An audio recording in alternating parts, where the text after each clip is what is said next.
Okay, Mr. Cantu, it does look like we've met quorum, so whenever you'd like to start the meeting, you're good to go. All right, let's get started. First of all, well, hang on for a second. I call this meeting to order of the San Joaquin Valley Unified Air Pollution Control District Citizens Advisory Committee of December 3rd, 2024. And I would just like to add, I hope everybody had a great Thanksgiving. And in some cases, 4, 5, or 6 day holidays, depending on what agency you work for. Or you're retired. Okay, roll call. Okay, good morning. Mr. Cunha? Yes. Mr. Clark? Ms. Zimmerman? Ms. Brown? Mr. Harrell? Ms. Lopes? Here. Mr. Hofdahl? Mr. Fippen? Mr. Savage? Here. Mr. Rios? Here. Thank you. Ms. Austin Tibbetts? Mr. Sanders? Here. Ms. Deming? Mr. Sanchez? Ms. Nebaker? Mr. DeHart? Here. Ms. Holmes? Here, she will. This one's Mr. higher? Liba? Are you sure? That's real low. That's, No, I don't want real low. no. Bakersfield, can you mute the mic, please? Thank you. Ms. Agers? Here. Mr. Liba? Ms. Bigby? Mr. Tristo? Ms. Fast? Mr. Robertson? Mr. Cryer? Here. Thank you. Ms. Matthews? Mr. Troost? Ms. Evans? Mr. Delgadillo? Here. Mr. Cantu? Here. Mr. O'Brien? Mr. Smith? Mr. Maderos? Mr. Taylor? Through the chair, we have a quorum.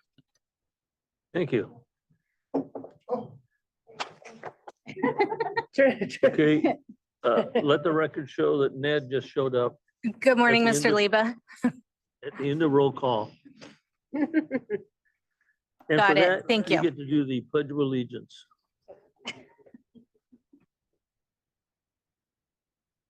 Allegiance to the flag of the United States of America and to the republic For which it stands, one nation, under God, indivisible. You.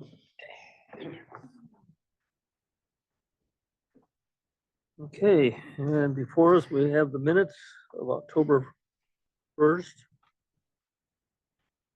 Are there any comments with regard to the minutes?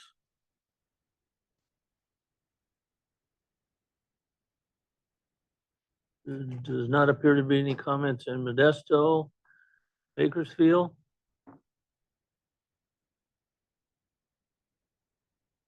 No comments from Bakersfield. Yeah, I'll call for Fresno? any members of Fresno want to comment on the minutes? I'll call for public comment now, Mr. Chair. Go ahead. Are there Sorry. any members of the public that would like to comment on the minutes from Bakersfield? No public comment in Bakersfield. Thank you. Are there any members of the public that would like to comment on the minutes in Modesto? No public comments in Modesto. Thank you. Any members of the public in Fresno would like to comment? Seeing none and none online. All right, they're approved as submitted. Okay, move on to public comments. Okay, are there any public comments on items that are not on the agenda from Bakersfield? No public comment in Bakersfield. Thank you. Any public comment in Modesto? No public comment in Modesto. Thank you. Are there any members of the public in Fresno that would like to comment? Seeing none and none online. All right, thank you. Chair comments, I think I've already said it. I hope everybody had a great Thanksgiving and Christmas is almost here. That just felt like it started a year ago, huh? Incredible. Executive Director, Yes, thank you, Chair. You took one of my comments, which is I wish you all had a great Thanksgiving weekend with your family and friends. It was a great time to spend, and now back at it. And I just want to also give another update. We had our very successful two-day study session on November 13th and 14th. We had a number of topics that we discussed. Very important topics. This is once in a year we do this two-day event where we talk about items that are of strategic nature that move the district forward. We also had a clean air showcase in the morning for 2 hours. A number of clean equipment being displayed, also demonstrating how successful our grants program is and advocating for additional funding, which you'll see later today in the presentation. We'll be requesting CAC to support a support letter moving forward, given the significant demand that we have here in the Valley and the need to get additional emission reductions. So very successful showcase. A number of clean equipment were displayed at the event. And I also want to thank some of the CAC members that attended the two-day study session. Really appreciate you attending and participating and providing your feedback and input in the items. That's all I have. can you expand on the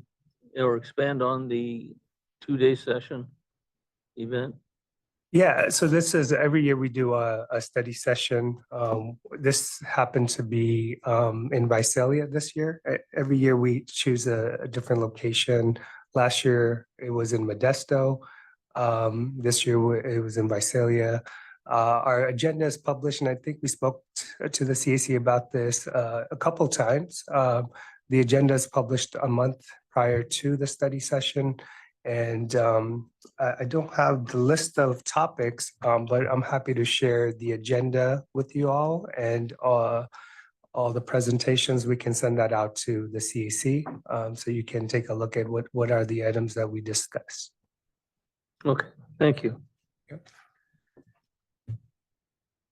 All right, let's move on to verbal report from CARB. Laura? Actually, we'll have Michael Benjamin presenting for CARB today.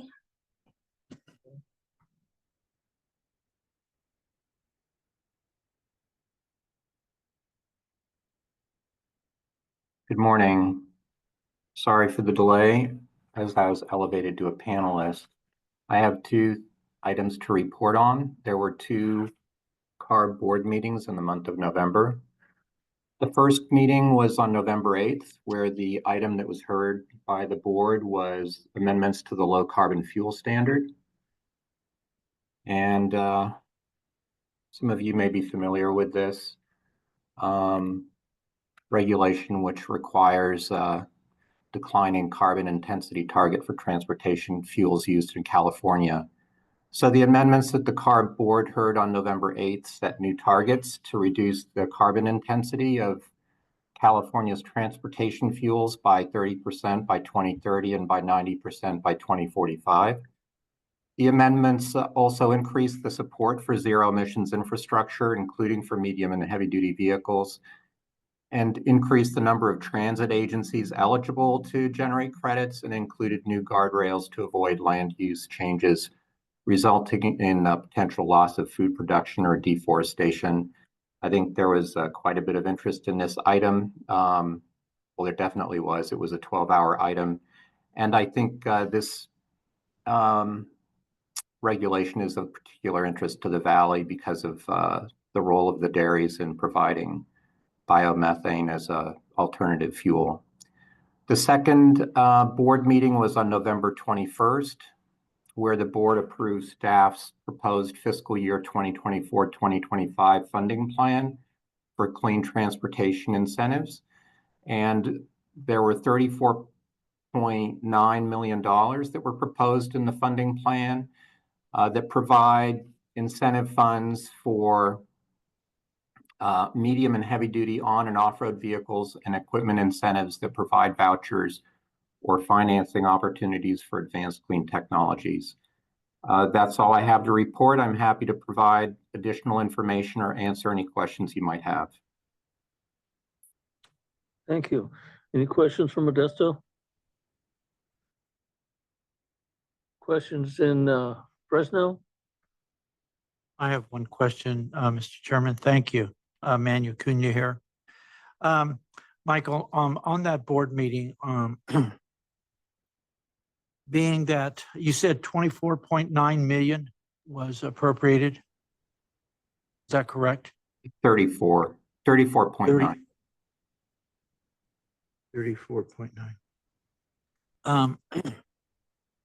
In that discussion, was there anything brought forward? Were you there, Michael? Do you know? I was not at that board meeting. I did. Okay. I have seen the slide deck. I'm somewhat familiar with the funding plan, so I'm happy to, try to answer any question you might have, Manuel. Okay, great. I'll make this fast. Being that we do not have an infrastructure in place at all for probably 80–90% of our trucks, and we have about 1 million trucks moving cargo throughout the state. An electric truck costs $520,000, and a hydrogen truck is about $970,000. You can see that the 34 million disappears rapidly, gone. But was there any discussions about trying to deal with the infrastructure versus providing money to go buy an electric or a hydrogen when neither? The greatest reduction of that there isn't out there is electric. There is not enough infrastructure at all to deal with this stuff, but yet the recommendations are to keep funding electric vehicles. But if you don't have the infrastructure, and the CEC and the PUC have not acknowledged at all in the public or even in your meeting on that November 21st, that there was sufficient infrastructure. And why is that not being, why isn't CARB pushing that item versus pushing something for an electric truck or a hydrogen when nobody can afford those? And when you have 1 million trucks, that's a lot. And I know you can't answer that. And I apologize for you to have to try to answer that, but CARB just does not seem to focus on the infrastructure at all. And if the CEC and the PUC are saying it's there, then prove it. Show us. Tell me. Do it in Braille if you have to, PUC. And I'll stop there. Any comment on that? And I know that's not your domain at all, and I'm sorry about that. No apologies needed. I think you're raising some excellent points, Manuel. I think there's very much a concern about the adequacy of the charging infrastructure, and there are a lot of efforts underway to try to improve that, not just through CARB, but also through other agencies. There's always room for improvement, and I think that to the extent that funding can be allocated to infrastructure improvements, that's something that the state agencies are going to continue to be doing. So this is going to be a long process, this transition to zero emissions. And so I think the concerns that you're raising, as well as others about infrastructure, are reasonable and they're valid. So, I'll go back to the team and mention this to them and your concerns. But thank you for raising them. Thank you very much, Mr. Chairman. Thank you, Michael. Any comments from Bakersfield? Mr. Chairman, this is Les Clark down in Bakersfield. We know that as you went through this process, not you specifically, but the Air Resources Board, the transparency wasn't there as usual. It's passed through with little information from the outside world, as we say. We're concerned about it. The board members, there's a couple of board members, Air Resources Board members, are concerned about it. And there's a lot of the legislators that are concerned about it. So, of course, the industry is very concerned about it. And this is one of those issues that you just say, okay, we're going to lay an egg, and about 10 years, someone's going to hatch it. Well, I won't be here in 10 years, but I'll tell you what's going to happen. It's another thorn in our side. It's another nail in our coffin, whatever phrase you want to use, but it's a real concern to us. And to left it unsaid that during our little meeting here, without someone, and I appreciate Manny's comments, without voicing concern and opposition to deals like this. Again, let's go back and follow up with even your board members. A couple of them were not for this. So I have some real concerns with it. There's not much we can do. The mule's out of the gate, as they say, but I still have a gunny sack full of dirt clods, and I'm going to be throwing them as much as I can. Thank you, Mr. Chairman. Thank you, Les. We have one comment, Modesto. I apologize for being late, Mr. Chair. Michael, it's Chris Savage. You can't see me, it's to the back of my head. This is unrelated to what Les and There you are. Manny were talking about. There I am. The next time you come, could you come prepared to talk about the plan for SB 253 and where CARB is relative to the development of the process for how you're going to collect and develop collect the data and develop the regulations around the legislative mandate for us?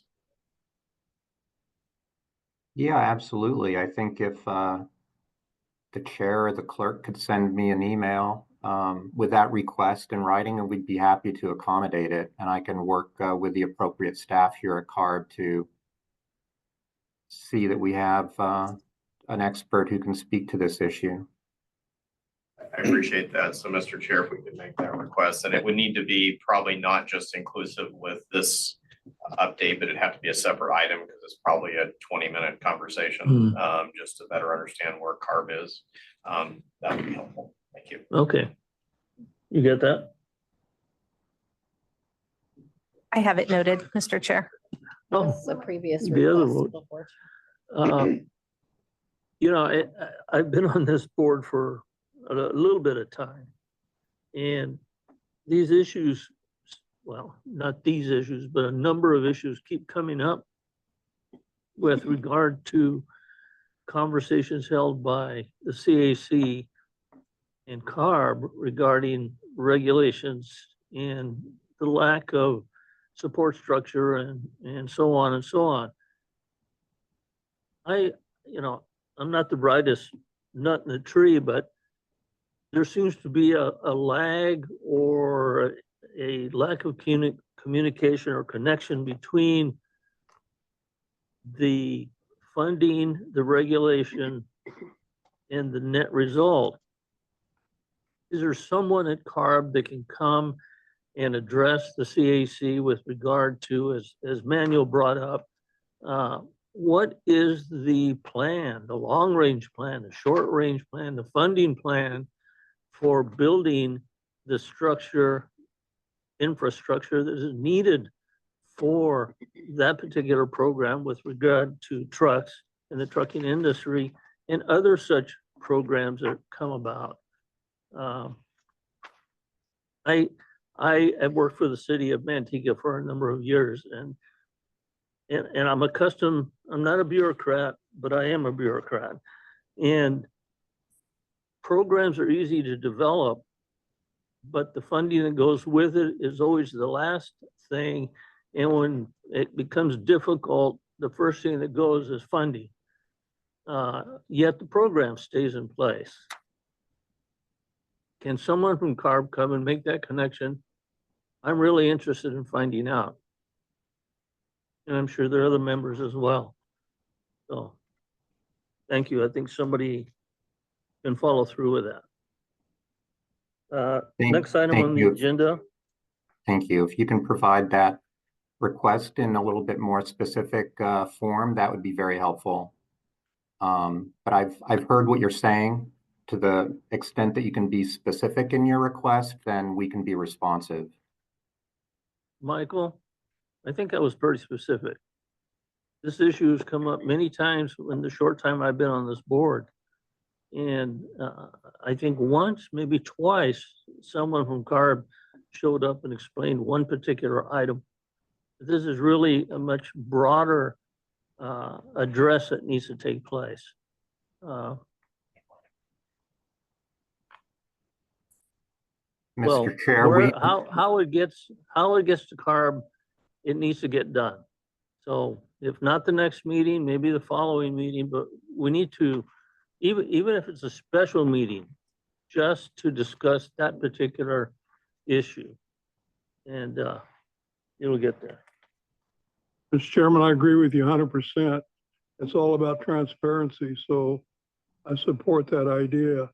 And furthermore, there are board members that supposedly represent us being the CAC and the Air District. They're actually on the Air District, and that would be a good place to start.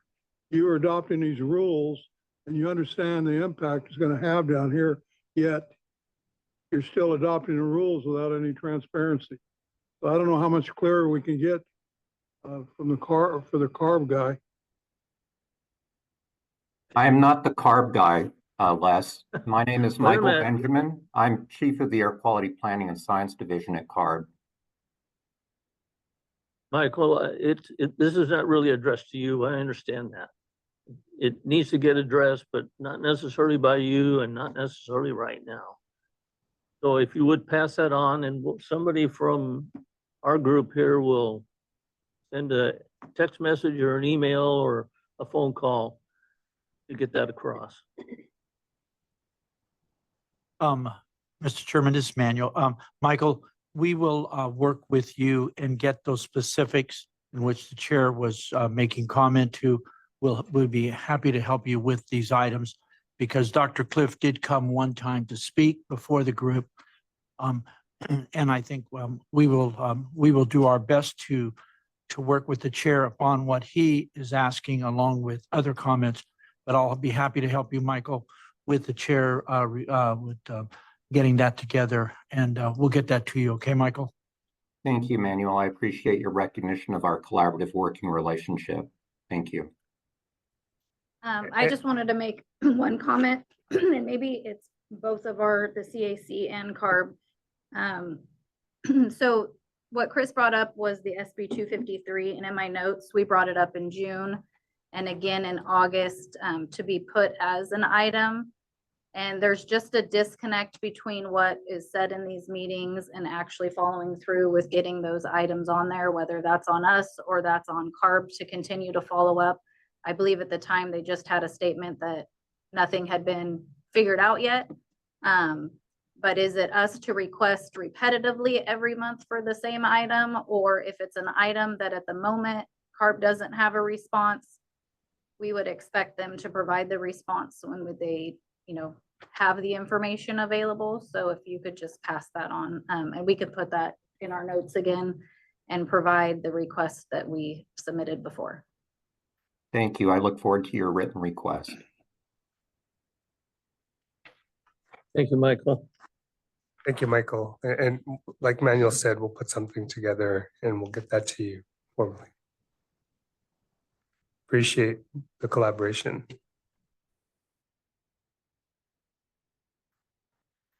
Okay, update on the attainment plans and rules.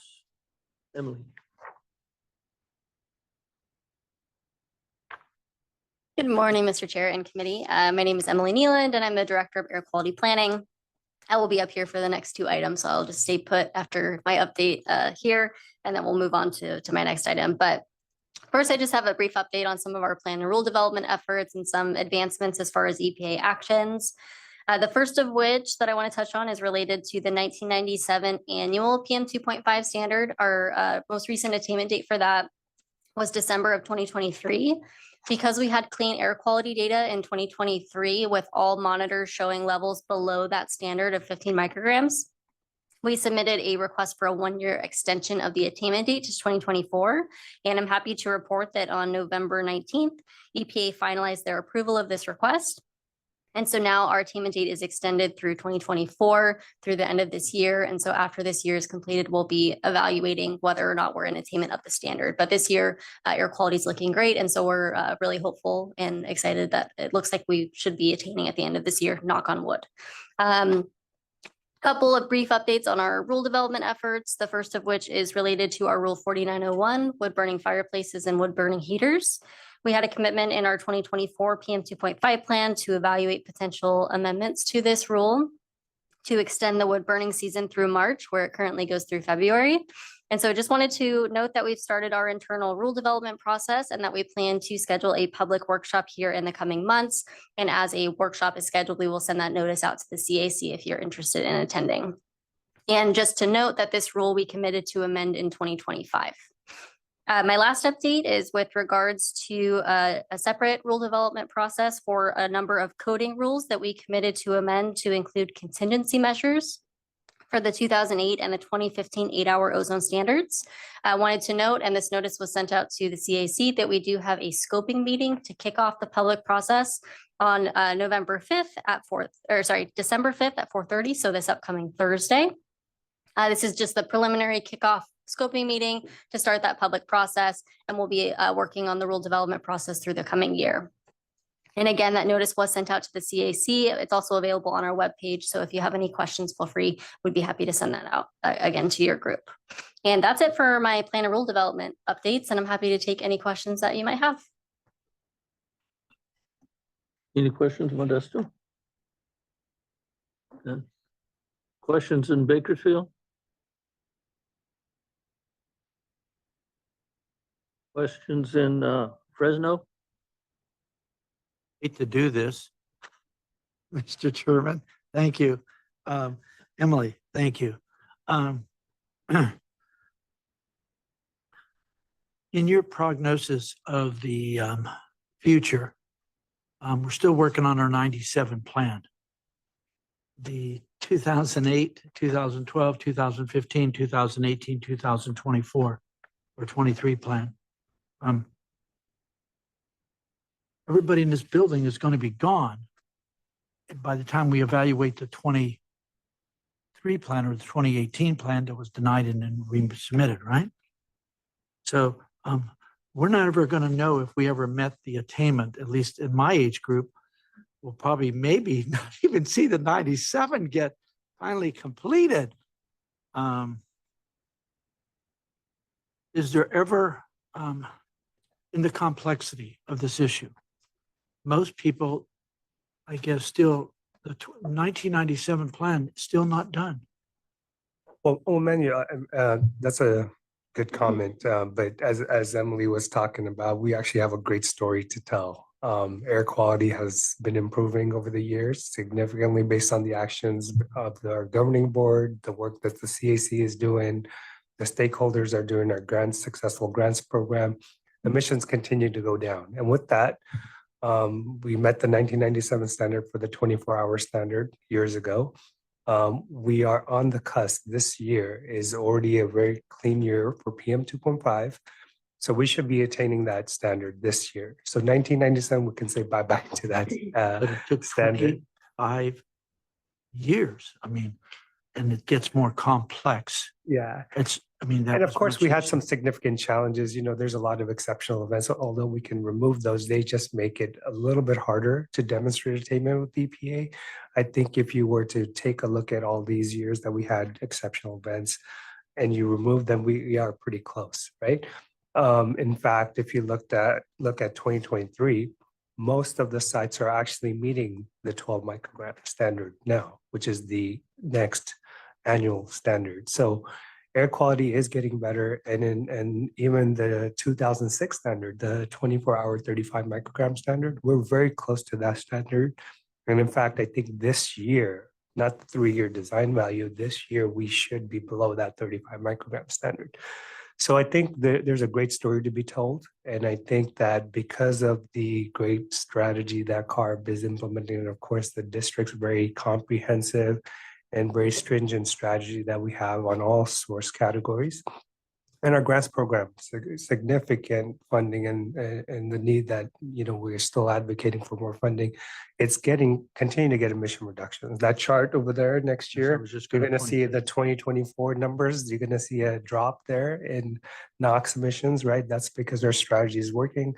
And we have other challenges. There's Sigma, there's drought, there's, stagnant conditions, just us being in the environment that we're in. It makes it a little bit more challenging, but air quality is significantly improving.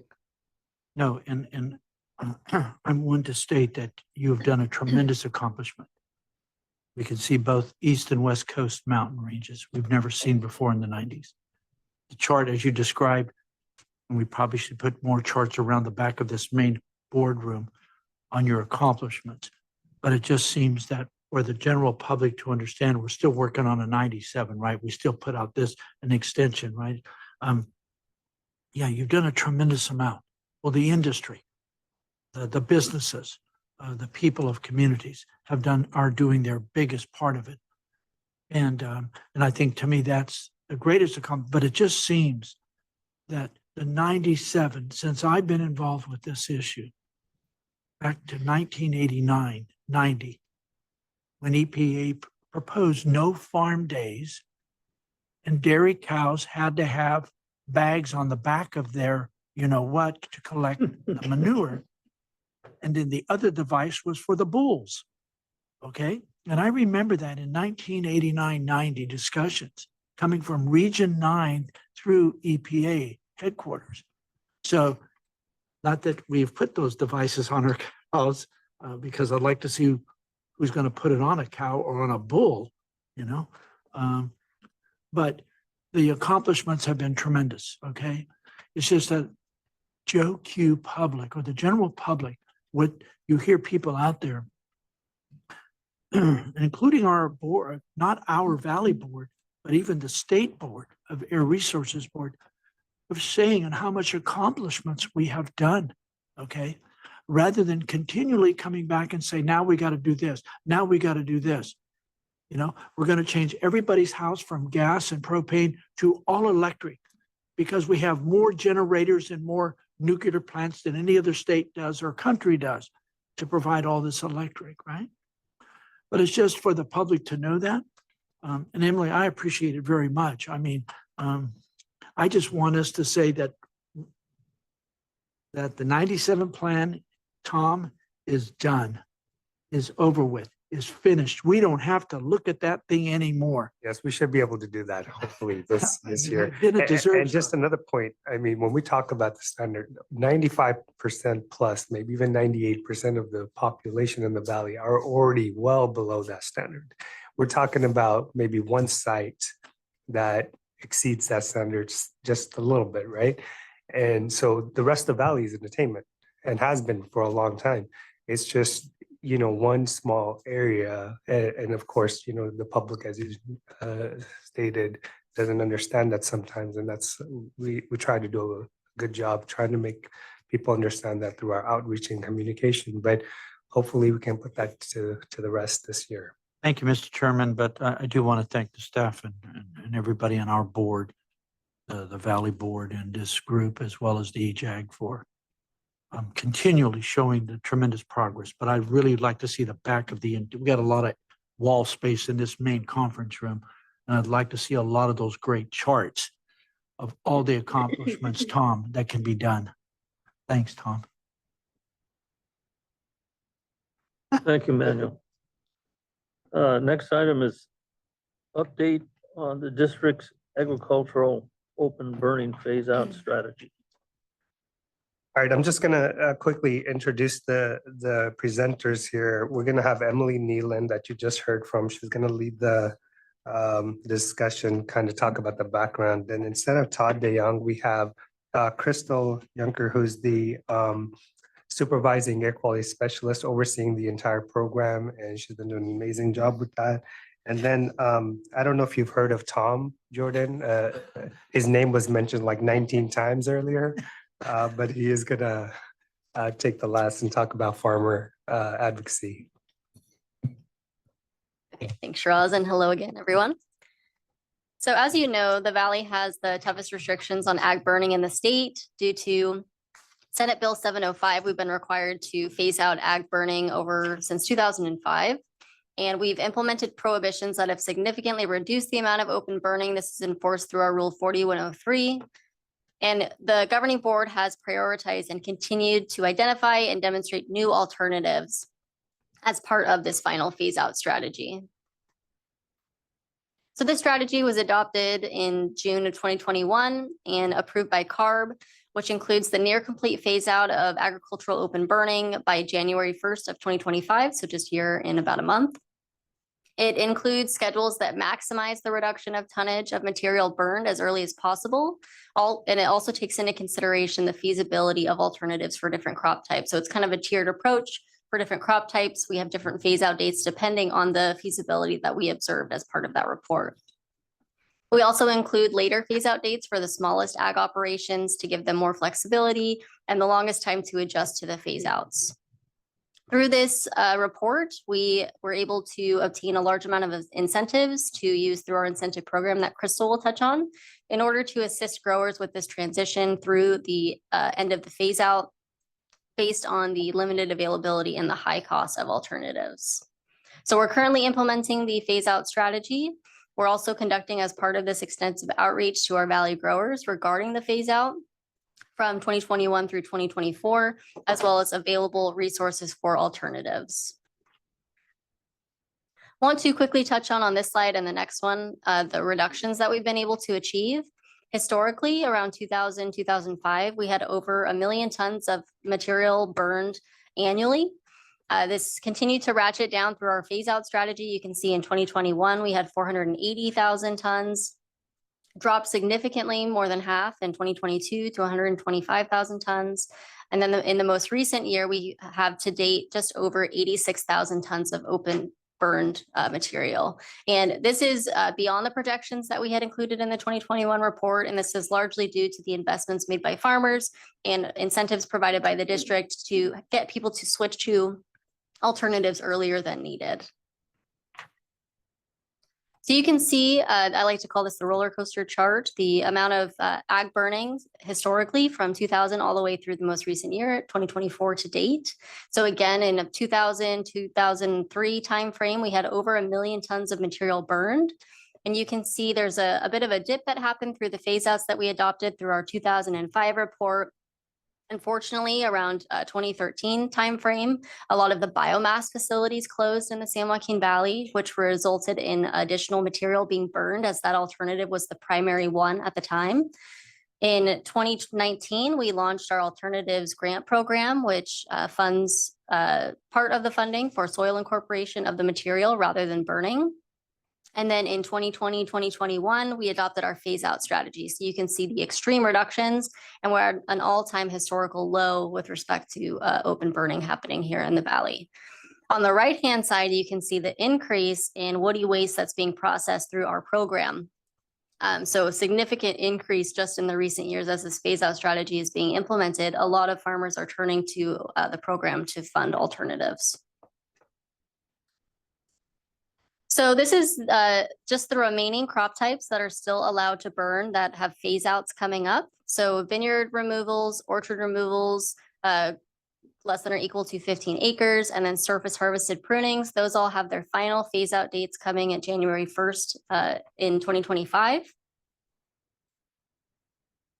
And we're continuing to track the challenges that the ag industry is facing, a number of which include drought conditions, in addition to SGMA, the Sustainable Groundwater Management Act, which is heavily impacting farmers. A lot of fallowed land is increasing in the Valley, especially on the west side, due to the lack of water availability. There's also a continued loss of the historical alternatives, such as biomass plants, which I mentioned. And then changing crop economics is also a factor as well. There's a lower nut price, and so this is impacting some of the farmers immensely. So due to all these challenges, we're continuing to track this, see how it's impacting the program and the phase out strategy, and largely seeing how we can support the ag community through this time. So we're continuing to evaluate opportunities for additional alternatives to be developed, such as enhanced composting, bioenergy. And we're continuing to engage with our Valley Ag industry and community-based organizations, particularly with ties to smaller growers, which need the most assistance at this time, to partner on our outreach efforts to make sure that there's targeted outreach to these groups. And with that, I will pass it over to Crystal to touch on our grant program. Thanks, Emily, and good morning. Thank you for having me here today. I don't look anything like Todd, but this is what you get. So in recognizing the need for developing new alternatives as we started going through that phase out, you saw the decrease in biomass plants and looking at how are we going to take care of this. The board did in 2018 authorize the development and implementation of a pilot grant program that was looking to finance or provide financial incentives to growers to get into this alternative measure rather than what historically was the practice of open burning. So with that, we started out really slow with a few $1 million put into the program, learned a lot as we went with feedback from Valley growers. And with the success of that program, we continued to build on it, which, as you see here, to date that we've put in of local funding over $39 million to support these emerging alternatives. And then through strong advocacy and again, the success of the program and participation of Valley growers, in August of 2021, the state awarded a grant amount to the district and to Valley growers of over $178 million to continue supporting these new alternatives, in addition to providing funding to expand the fleet capacity of chipping equipment that was in high demand and in need to continue moving this forward. And I'll talk a little bit more in specifics about that fleet capacity later. Additionally, as we continued moving through this program and had a high success and strong demand, we continually ran into barriers of not having enough funding to move through and continue with the phase out, as well as continue having ability for these growers with the increased cost of these alternatives to implement them. So we worked really closely with CARB, and in August of this year, we were able to get the Ag Burn Alternatives Grant Program included in the Community Air Protection Guidelines. So that not only helps us here in the Valley, but it's a statewide funding source that other areas can also implement, which we've seen them reach out to us on how we're doing it so they can provide that for their growers as well. At that point, our board did authorize and allocate an additional $20 million to the program to keep it going. One thing we'll talk about throughout the slides here is really the focus on the smallest growers. They are the ones that have the hardest time making this transition into these alternative measures, as they are quite costly and they do incur some additional costs that larger growers don't necessarily have. So with the accepting of the $178 million in August, a mere couple weeks later, the district launched the expanded program on September 1st of 2021 with that new available state funding. There is an additional focus specifically on assisting small growers at that time as well, which you'll hear a little bit later on of what that's looked like since the implementation, as well as some of the additional funding available to small growers. The program was enhanced and has been really critical in supporting this transition, both with the purchasing of new equipment to meet the demand, as well as assisting growers in making that leap to these new alternatives. Talking with each other and hearing how it worked on other farms has been quite valuable, and they couldn't do this without this additional funding. So since the inception of the program, December of 2018, which really started the funding at the beginning of 2019, the district has issued vouchers for over $191 million, which has accounted for nearly 270,000 acres of orchard and vineyard removals throughout all 8 counties of the Valley. That's resulted in the reduction of, or the reallocation of 7.3 million tons of ag waste that was not open burned, and in fact then took advantage of some of these alternative measures, reducing emissions. As you can see here, I mean, these are quite large numbers in retrospect, but it has reduced emissions of over 14,000 tons of NOx, 26,000 tons of PM, and over 22,000 tons of VOCs. Not a small feat at all. And this is definitely in collaboration with both the state, the district, and Valley growers for taking advantage of this program. What you see here is a chart here of the types of crops that have applied and gone through the program for the removals of their orchards and vineyards. Clearly, almonds has been the top of the charts, and they've been that way this whole time. We have a lot of almond orchards here in the valley, and as they're switching over their crops, about over 67% of them have taken advantage of the program. Grapes are also in high demand as they move up the line, and through market changes, we're seeing an increase in walnut orchard removals as well. So over time, I know you guys have seen this chart many times, many iterations. I think we just presented it just this past September. So you see a little bit of the shifts and changes, and a lot of that's due to the market changes in the crop types. So here you see the different options and alternative measures that the program funds. Substantially, it's mostly soil incorporation. So that's chipping the material and reincorporating it right back on the site where the removal took place, and they put those chips back down in the soil. Vast majority of growers choose that option. The other option that was introduced with the new funding in 2021 was what we call offsite beneficial reuse. There's a couple photos here on the bottom to kind of illustrate and show what different options that might look like. We've received quite a few very innovative ideas from Valley growers, which is kind of the point of this program, is to encourage growers to seek, what can we do with this material? What can we fund? So it's been really interesting to see the different things that have come out of it. If you had told me back in 2020, when I started overseeing this program, that I would see baby cows, I would not believe you. So, but that is one thing that we see actually quite often, is some of this material does get shipped off to some dairies and local dairies, and they're able to use it for calf bedding.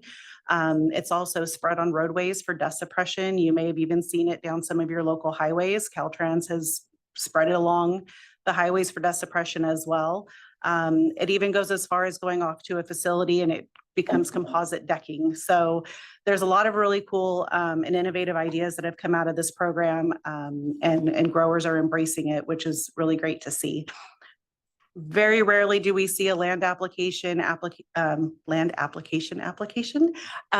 So that is basically just chipping and spreading it on the soil where the site was removed.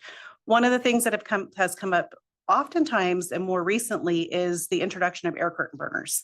When the state gave the initial funding for the $178 million, it was not allowed, but through recognition of some of the challenges of vineyard removals with wire embedded, they did allow for funding of that. And more recently, it's being used also to address diseased material. So we are seeing growers that are having that issue come up.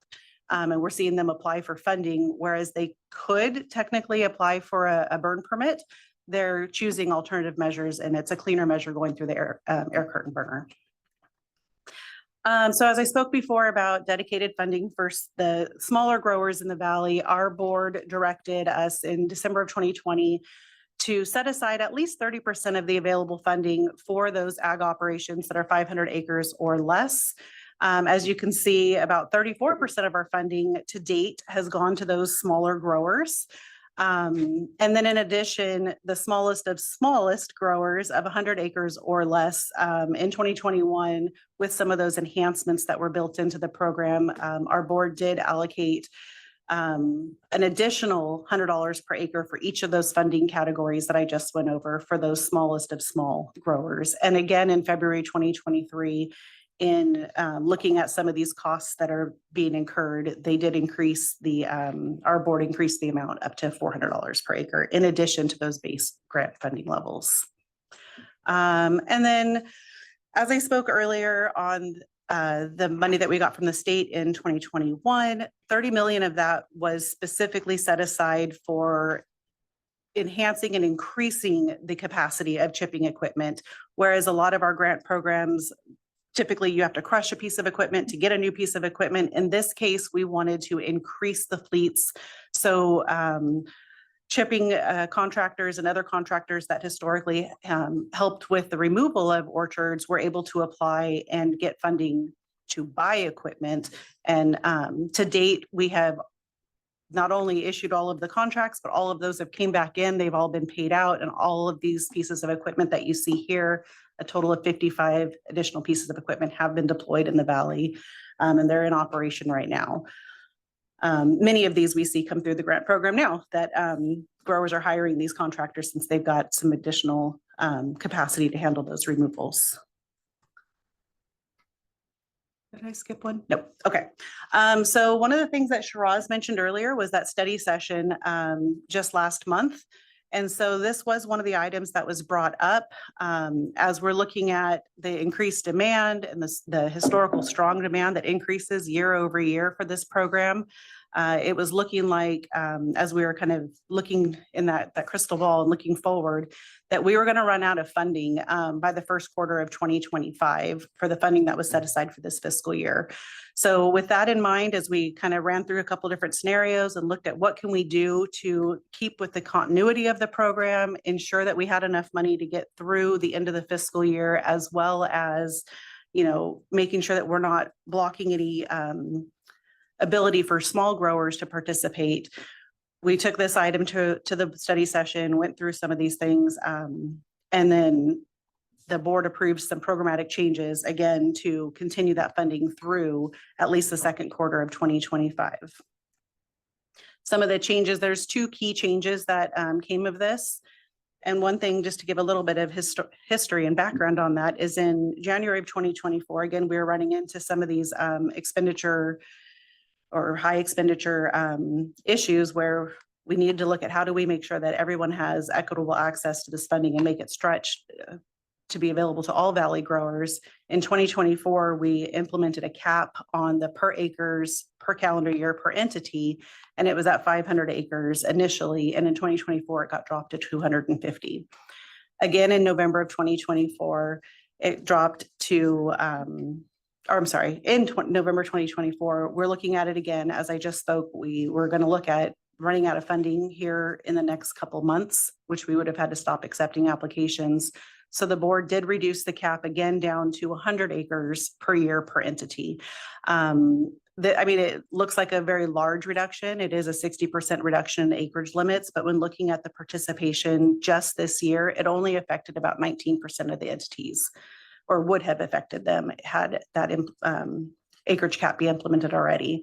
So this cap will be in place for all applications that are submitted to the district for the grant program beginning on January 1st of 2025, kind of aligning with the phase out strategy as well. The other thing that came to play here was removing the option to co-fund with other programs. Currently, we do allow for co-funding. Initially, when this program came out as the pilot, there wasn't really any opportunities out there for other programs or other funding sources for growers to turn to. As there's been that shift, a lot of other agencies are coming on board. You've seen in the past years, USDA, NRCS, some of these Healthy Soils has been around for a little bit, but we're seeing other programs come online, kind of like the Blue Diamond Climate Smart practice. They received $45 million for the Blue Diamond growers for implementing some of these practices as well. So moving forward, again, January 1st, 2025 for applications submitted, we're moving to not offer co-funding. So we will encourage growers to look to see what funding source suits them best for their practice and their business needs, and providing options to either go through the district program or giving them information on where they could also seek funding as well to try to push this funding out as long as we possibly can. As we know, it's not super easy these days to get additional funding coming in. Oops, did I go back? One more. So as we move forward, the next steps in the open burning phase out strategy, as well as the grant program, is we're going to continue evaluating opportunities to support innovative alternatives, which, you know, at this point, we see the growers coming to the table and bringing us a lot of information on that. So we're going to continue to collaborate and look and see what else we can do. We're going to continue to monitor the grant program participation levels and ensure that the program's responsive to the needs of the ag community with, again, a specific focus on those small growers. We're going to continue to engage with Valley Ag and community-based organizations for outreach efforts. We actually have 2 opportunities just this next week that will be traveling up to Sacramento as well as to Kingsburg for small grower. There's one that's specific to small growers in Kingsburg next week that we'll be attending to give them information on sources of funding that they may not already know about. So we continue to look there and go out to all of these functions as much as we can. So if you know of any coming up, please let us know. We're happy to get out there and speak with all the local growers. Again, like I mentioned earlier, we'll continue working collaboratively along with the other funding sources, including Land Flex, NRCS, USDA, Blue Diamond, Healthy Soils, and seeing how we can best leverage the funding for Valley growers and what serves them best. And lastly, I'll leave you with, before I send this to Tom, he's going to have a lot more information with you on this, but the district is requesting your support and requesting $75 million in this year's state budget and annually over the next 5 years to support this critical program for the Valley and throughout the state. And Tom's got some more information for you there. Well, thank you. This is the time of year where the state kicks off its budget process, and we're working to build our best case for the funding needs we have. And I think Emily and Crystal have done a great job of talking about the success of the Alternatives to Ag Burn program. And in order to make sure it continues to be successful, we need some additional investment from our partners at the federal and state level. And as she pointed out, we think that an ongoing funding amount of $75 million per year from the state would be a funding amount that would allow us to maximize the benefit of that program.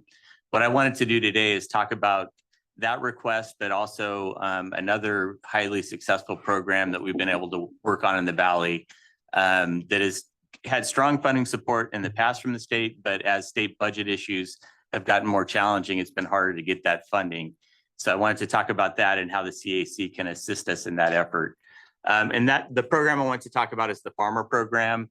Since 2017, the Farmer Program with matching funds has replaced over 10,000 pieces of ag equipment throughout the state. That's over 6,000 tractors, almost 4,000 utility vehicles with electric utility vehicles, 300 ag trucks, 100 irrigation pumps, mostly with electric units. If you look at the amount invested, the state investment has been over $500 million. And when you add the matching funds from the growers, that's close to $1 billion investment in clean air in the Valley.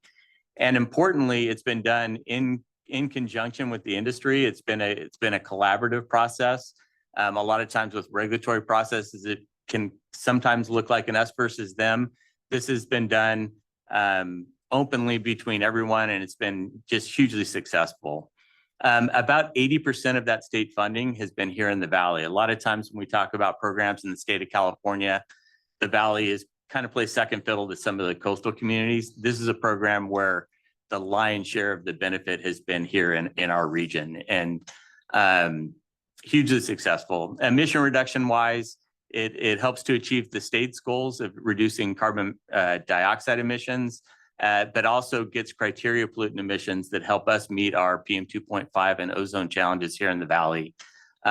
Almost 70% of the funding has benefited disadvantaged and low income communities. So we have a great story to tell. It's a program that checks a lot of the boxes that the state's looking to accomplish, as well as us here in the Valley.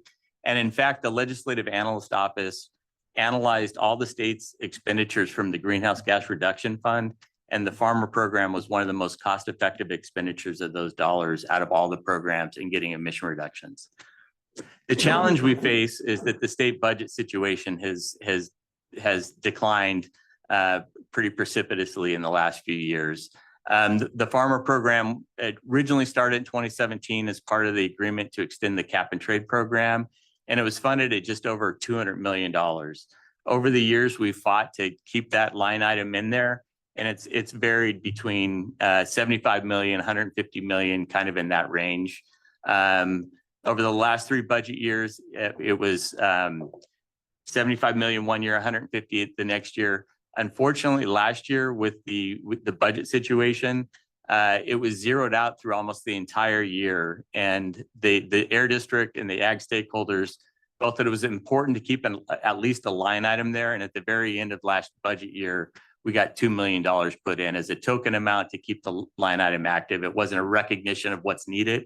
It was basically to keep the program active.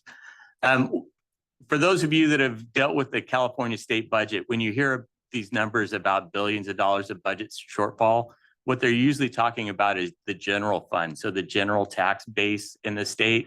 But the greenhouse gas reduction fund, where we get a lot of our funding, is actually what's called a special fund. What tends to happen is as the general fund has problems, they start getting creative and start moving money out of the special funds to plug holes, often to programs that aren't as effective at achieving the goals. But that's where we're at right now. And that's the reduction in funding for the farmer program wasn't a lack of support for the program. It was the state was just trying to plug holes in the budget, and they were grabbing every dollar they could find to plug those holes. So it's critical that we keep telling our story and keep advocating for funding. The budget, as I mentioned, it's the beginning of the budget process. I'll talk a little bit more about how that process operates and how the CAC can be effective at helping us through that process. One of the things coming up this year, I mentioned in 2017, the farmer program came to be as part of the extension of the cap and trade program. Well, we're nearing a period where they need to revisit that again and come up with another extension. And oftentimes a big part of that discussion is what will the money be used for? So cap and trade, sources of large industrial sources of carbon dioxide, buy credits, that credit money goes into a pot, the greenhouse gas reduction fund. That money can be used to fund projects that get emission reductions. Those projects vary greatly on how effective they are at achieving that goal. And I mentioned earlier, the farmer is one of the most cost-effective ones. So as that discussion happens, we want to highlight, hey, if you want to be really effective with these dollars, it needs to be programs like farmer that get priority as you renew the cap and trade program, because that's how you're going to actually get the emission reductions that you're trying to achieve through the program. Also, we want to point out how not only how successful the program has been in the past, but how popular it continues to be to this day. Currently, the Air District has $423 million of pending applications that would replace almost 4,000 tractors, achieve very large emission reductions. A lot of those are tier 0 uncontrolled tractors that have been around for a long time. So the benefit of replacing one is very large. So with an influx of funding, we can get it out the door right away. We have a proven track record. We have the demand. We have an industry that's willing to participate in this program. And so I think it's a great opportunity, and we have a good story to tell. It's a matter of connecting the dots in Sacramento and building that support through a coalition of other folks. Given that cap and trade's being reauthorized, the funding request that we've talked with the ag industry about, and we've gotten some other folks to support, including our statewide association of air districts, is $200 million a year for the next 5 years. So it'd be $1 billion investment over the next 5 years of cap and trade, mostly cap and trade funds.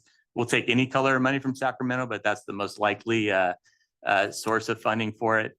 And so that's our request. So what we're asking the CAC for today is basically support the concept of asking for that money for the alternatives to ag burning, that money for the farmer program, and basically give an authorization for the chair as we go through the budget process to sign letters of support for that request as needed. Just a little bit of how that process works. The governor's working on his budget right now. By statute, he has to have it out by January the 10th. So he'll develop a budget proposal. Then it shifts over to the legislature, and the Assembly and the Senate will hold budget committees. And you go testify to those committees, talk about your priorities. They'll come up with their budget priorities. And then in May, the governor comes out with a revised budget with updated numbers based upon the income tax returns that come in the spring. So they have more information. He'll come out with a revised budget proposal that goes into effect at the end of June. So that's the budget process for this year. So for this year, we'd be asking for $200 million for farmer, $75 million for alternatives to ag burning. But then as that's all going on, you have this other discussion of extending the cap and trade program. And so that's where a lot of the discussion of out year funding for these programs would happen. So there's going to be a lot of opportunity in the next 6 months to weigh in. And I think it would be useful if we could get that general support position from the CAC, and then we can work with the chair on letters as needed through that process. And with that, I'd open it up to any questions about the item. Any questions of Modesto? Yes. That went on for a while. I go back to the beginning. So Emily, this is Chris Savage. On your slide 7, which talked about the ongoing public engagement and some of the challenges, the 3 bullets you have, or sub-bullets under, I guess, your first bullet, there is kind of a perfect storm developing, not developing, we're in the middle of it relative to, I think, the future state of agriculture in the valley and the state in general, between a lack of demand for some of the agricultural products, the cost of farming in the state, and the lack of availability of water, the likelihood of increasing fallowing of land is likely to continue for an extended period of time.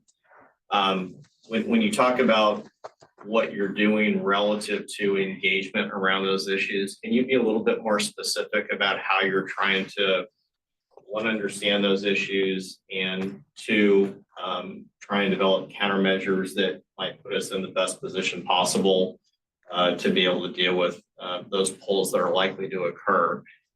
And then before I let you answer that, I have kind of a second question that you can answer or Tom can, which is really trying to connect the dots, right, between the funding that's needed for the programs, the impact of not receiving that funding, and its impact on our ability to meet the federal attainment plans, both the PM 2.5 plan as well as the NOx plans that we're held accountable to.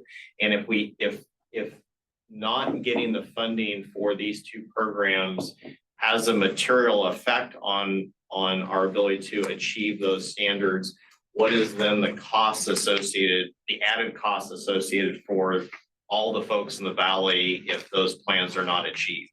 I know that was a rather lengthy question, but Emily, why don't you start with the first part, and then we'll see if we can figure out how to deal with the second part.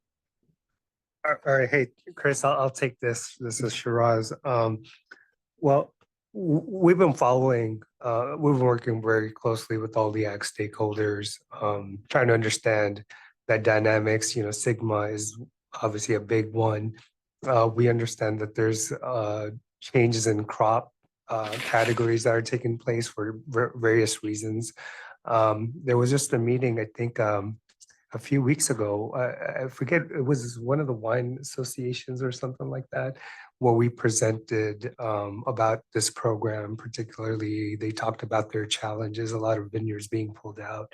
We're talking to the farm bureaus, we're talking to the ag commissioners. So there's a lot of work being done in terms of district understanding what is happening on the ground today. Walnuts are being pulled out. So so based on understanding those things, the district is adapting and presenting where necessary, communicating what the district programs are, getting our incentive grants program out there to folks.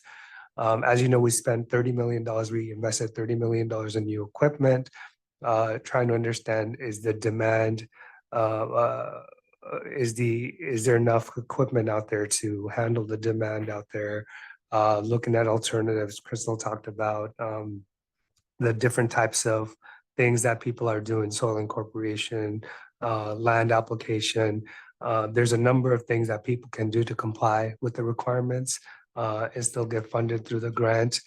Disease material, right? We're also trying to understand, working with the ag commissioners, what the issues are in terms of pulling out materials that are diseased and how to handle that.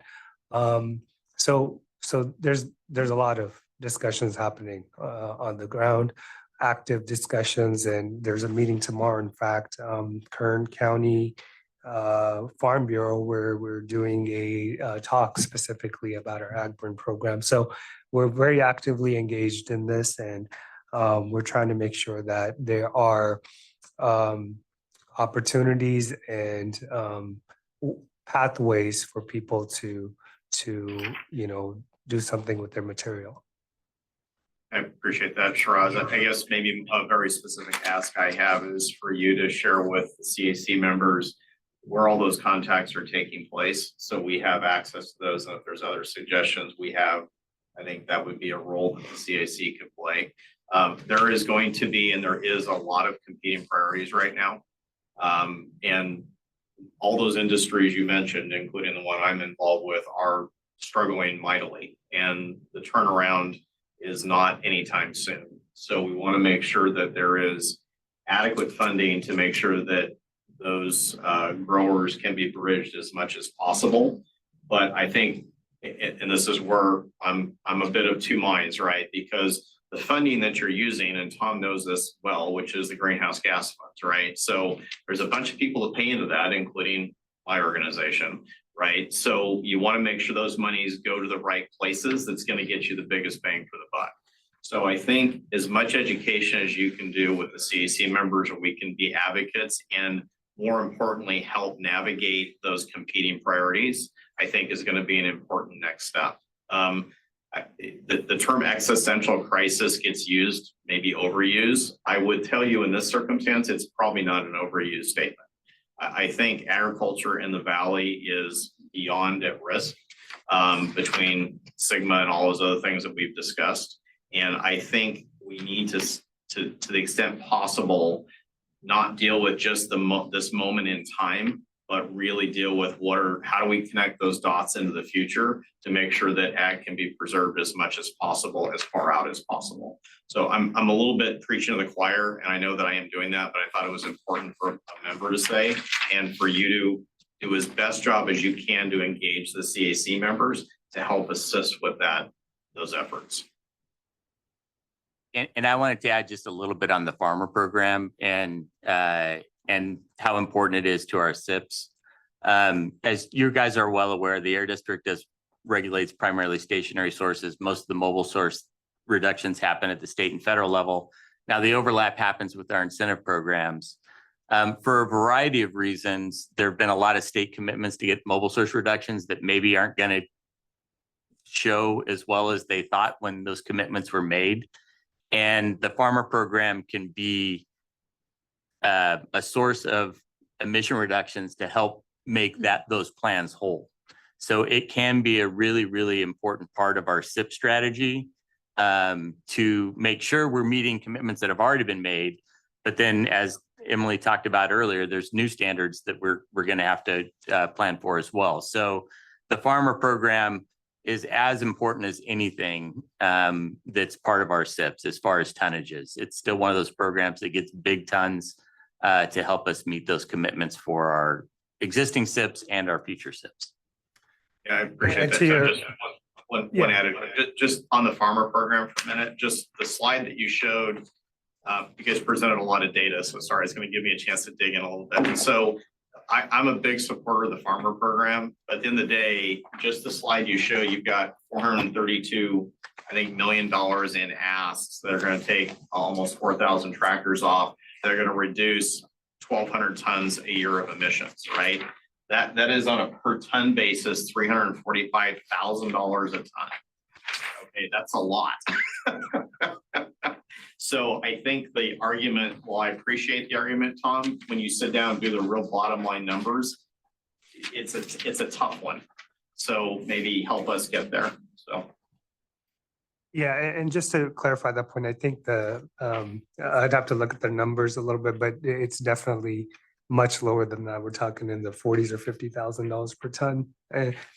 There's multiple pollutants involved in that analysis. You know, you have diesel particulate that's also being taken out of the equation. We can share some of that information with you, but it is one of the most cost-effective programs that we operate, especially when you're taking out tier 0, very, very dirty engines, uncontrolled engines, and there's still a bunch of them out there. Also, to your point in terms of keeping the CAC involved, I think we brought this particular item at least 2 times, including this meeting, maybe even 3 times this year, and just to keep the CAC involved, engaged. And in fact, you know, we're asking for a support letter today because we think that's how important it is. And we are thinking of the future. We're not just asking for a 1-year request, we're asking for 5 additional years, right? So we are looking into the future, and that's what we're asking the CAC to do, a support letter today.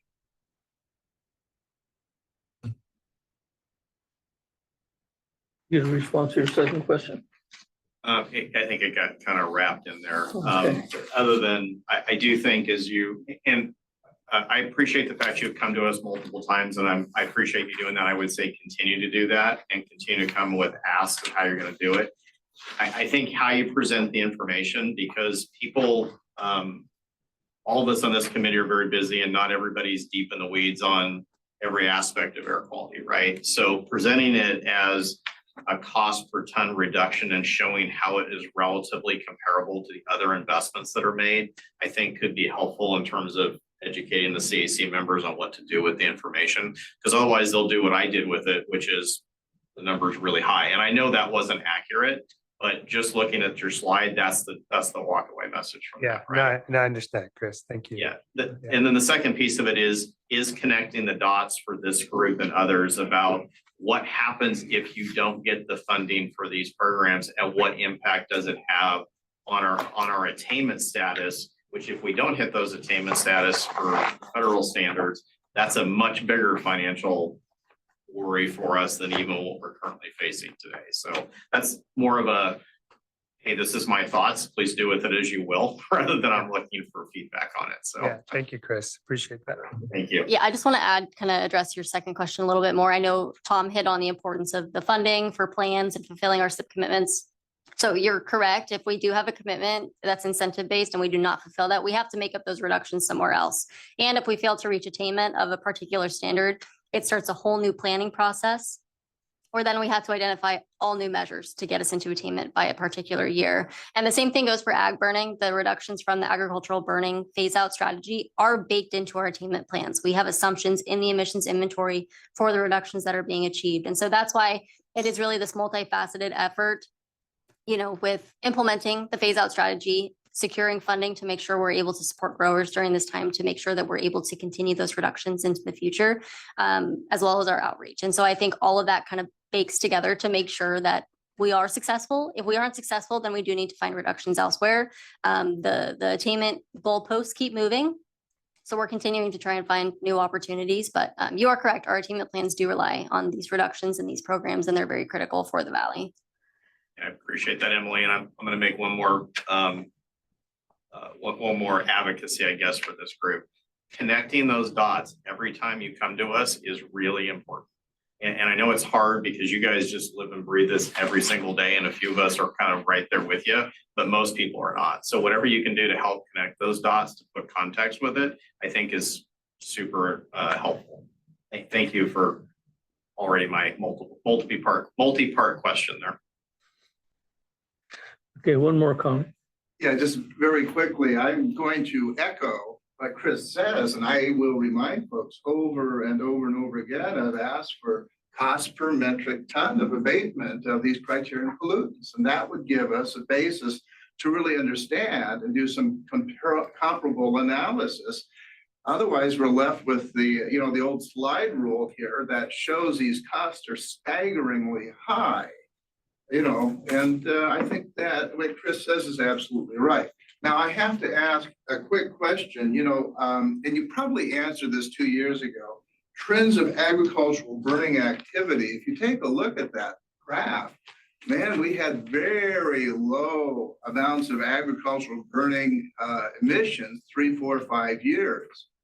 There's probably a good reason for it. I don't know if it was drought or hurricane or what. But it'd be interesting to recall the reason for such a dramatic drop before there was significant expenditures of funds for any of these programs.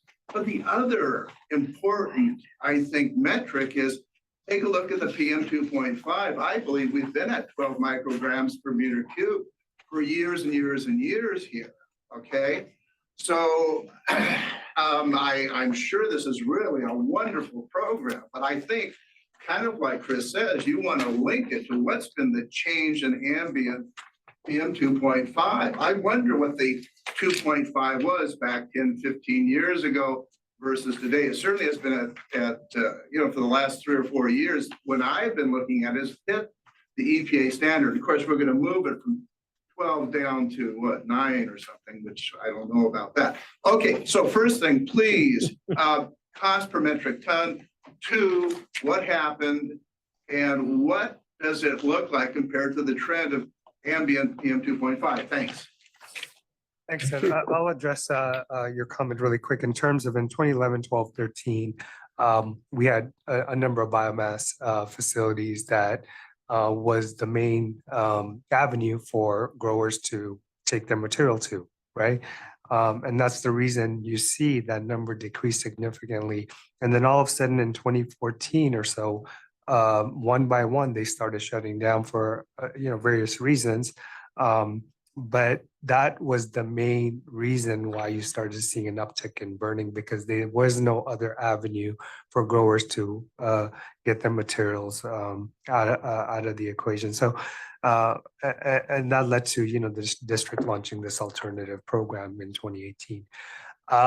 Your third question about 12 micrograms, I mentioned that earlier, also that we are seeing, when you look at the value, when the majority of people talk about non-attainment, is generally hinged on our highest site, right? That's 1 or 2 sites. That doesn't show or illustrate how many sites in the valley or regions of the valley are actually clean or attaining the standard. Like I said, the 2023 values that we find is a significant number or regions of the valley are already meeting the 12 microgram standard. So when we talk about attainment, we're really talking about some of the sites that are showing higher concentrations and trying to bring those values down at those sites. But you are right, we continue to see lower concentrations throughout the valley. Okay, any comments in Fresno? Yes, thank you, all 3 and 4.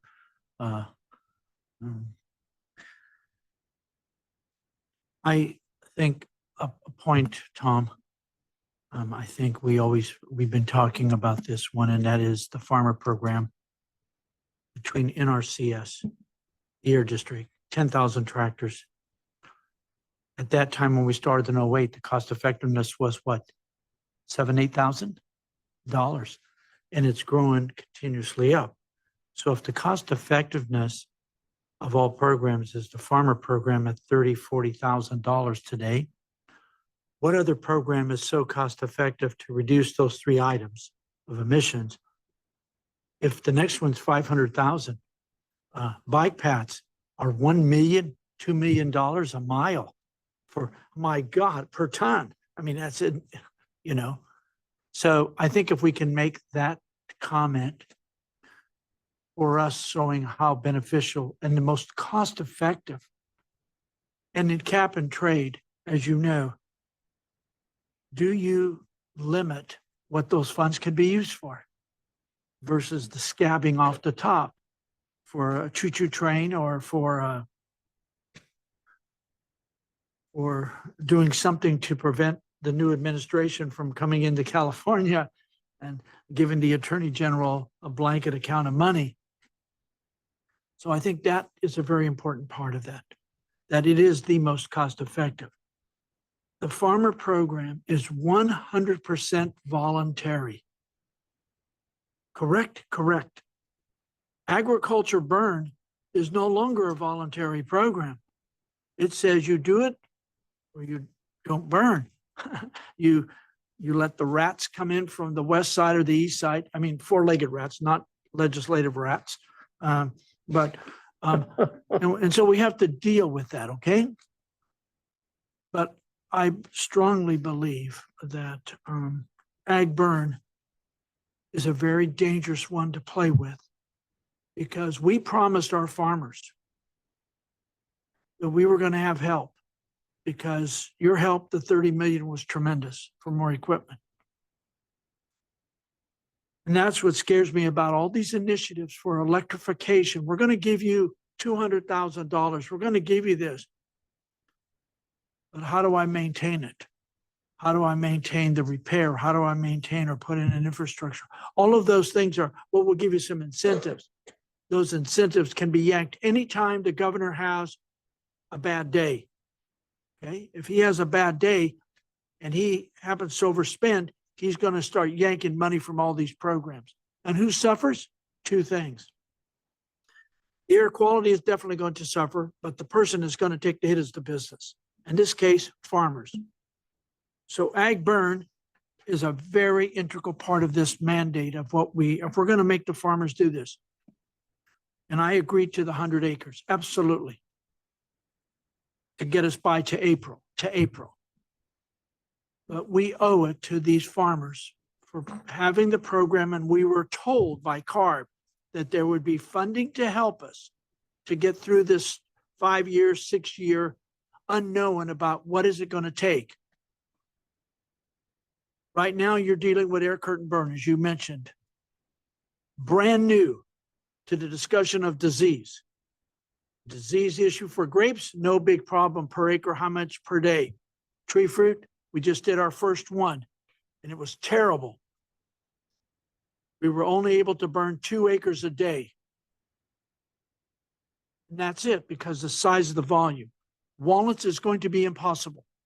Walnuts will be impossible to put in an air curtain burner because of disease. You can't grind it green, you can't grind it dry because of the spores traveling. So emphasis has to be really made on the ag burn piece. 75 million, that's what we get. We get that, but we get 80% of that, if I'm not mistaken, correct? Tom, of the 75? Actually, historically, we've gotten more than that on the burn side. On farmer, it's been 80%. Okay. Going forward, we're the only region of the state with the mandate, so we should get the lion's share of that funding. Perfect. Okay. And then our other federal partners, if it's in our CS, I don't really look at too much on healthy soils because my discussions have not been very positive on that, of using that money for that. They believe that it shouldn't be used for that. Okay, I get it. What more better way to healthy than to incorporate and to do all those great things.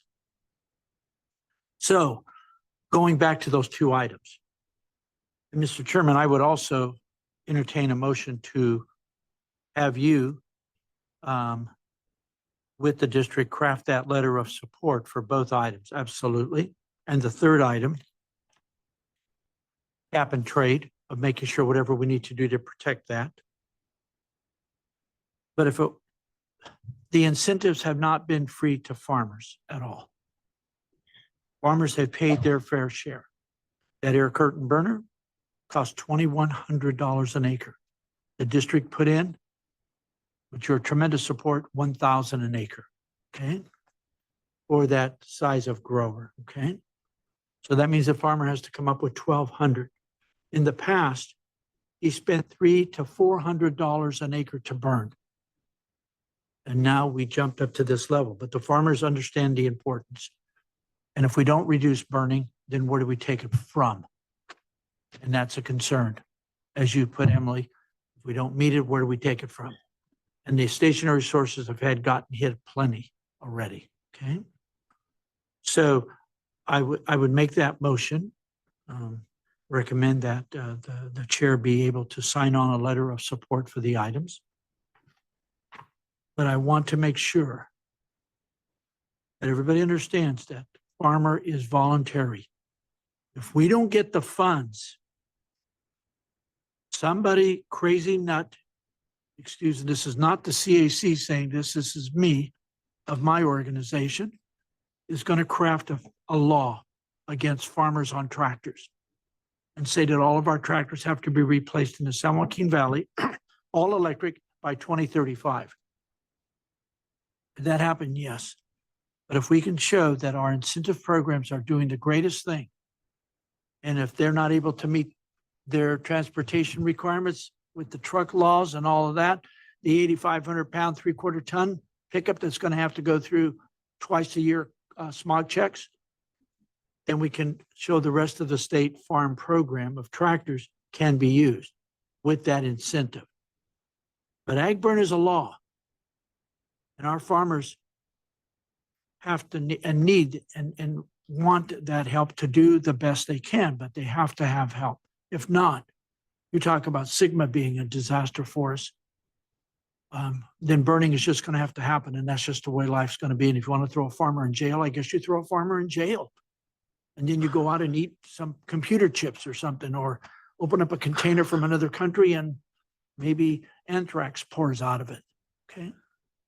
Okay, So, Daniel. I want to thank the time, but Mr. Chairman, this is a very important issue because one is not a regulation and one is a regulation. And the voluntary tractor program has been tremendously successful, and we need to continue with that. So thank you for your allowing me to talk. Okay, Manuel. So we have a motion and I'll second that motion. Do we need a roll call? Yes, we actually will need to go for public comment and then I'll call for roll. Are there any public comments on this motion in Bakersfield? No public comment in Bakersfield. Thank you. Any public comments in Modesto on this motion? No public comments in Modesto. Thank you. Any members of the public in Fresno like to comment on this? Seeing none and none online, I'll call roll for this motion. Mr. Cunha, Yes. Mr. Clark, Yes. Ms. Lopes, Yes. Mr. Savage, I have a question on the motion. Can you restate the motion, please, so we're clear? Because two things got conflated. I want to make sure I understand what I'm voting on. Mr. Cunha. can you- Are we voting to empower the chair to sign the letters of support exclusively? Yes.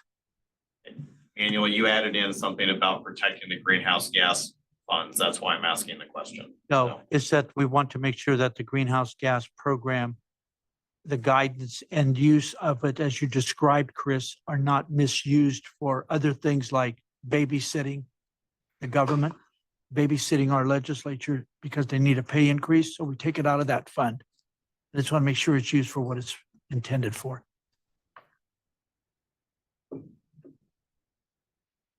I'm going to abstain because I think you need clarification to the motion. I think the motion should be very clear, which is empower the chair to write letters of support to preserve the funding for the two programs, just to be really. 100% accepted.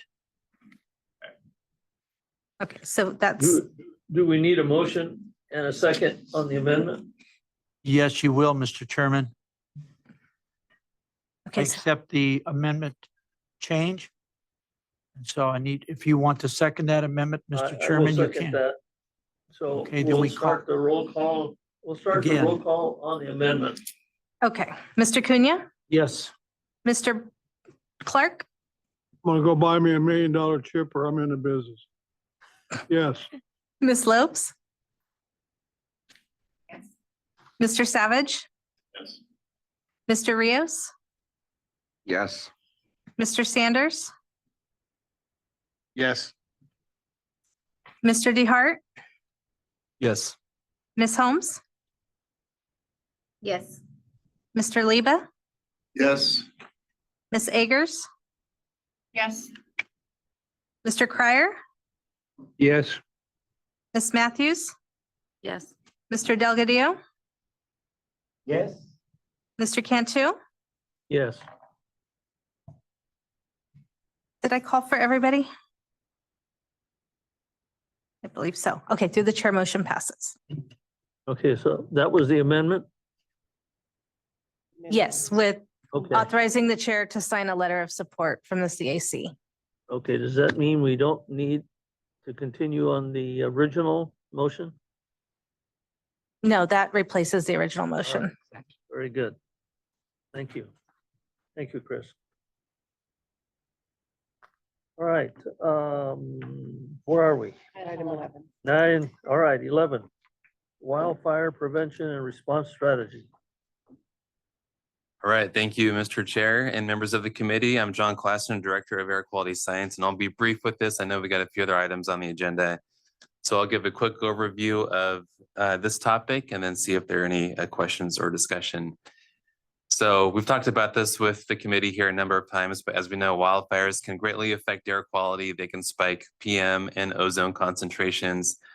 In the past few years, wildfires have become more and more intense due to drought, tree mortality, changing climate conditions, fire suppression over the decades. 2020 and 2021 were record-setting wildfire seasons, and the year 2024 was also pretty active, but not as bad as the years 2020 and 2021. And to respond to this here at the Air District, we do a number of things to try to support people being exposed to wildfire emissions. We work with land managers to try to support prescribed burning projects as much as we can and be as flexible as we can. When wildfire issues do occur, we issue air quality advisories and alerts to the public so they're aware of these things happening. They can take actions to protect themselves.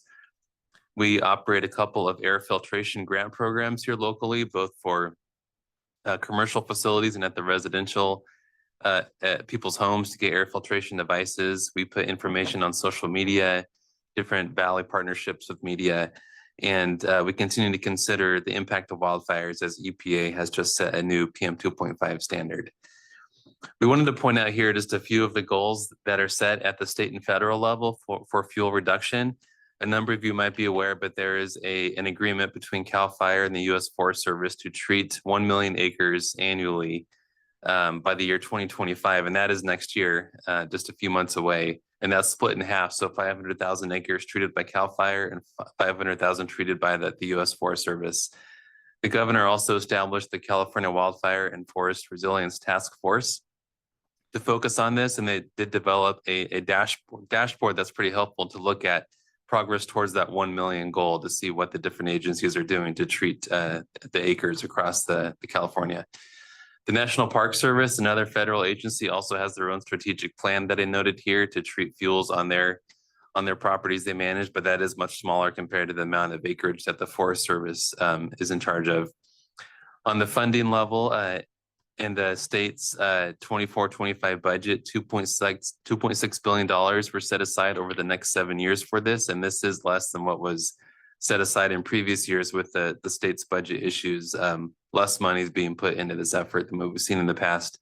Then on the federal side, about $5 billion were set aside in the IRA funding nationally for fuel reduction efforts.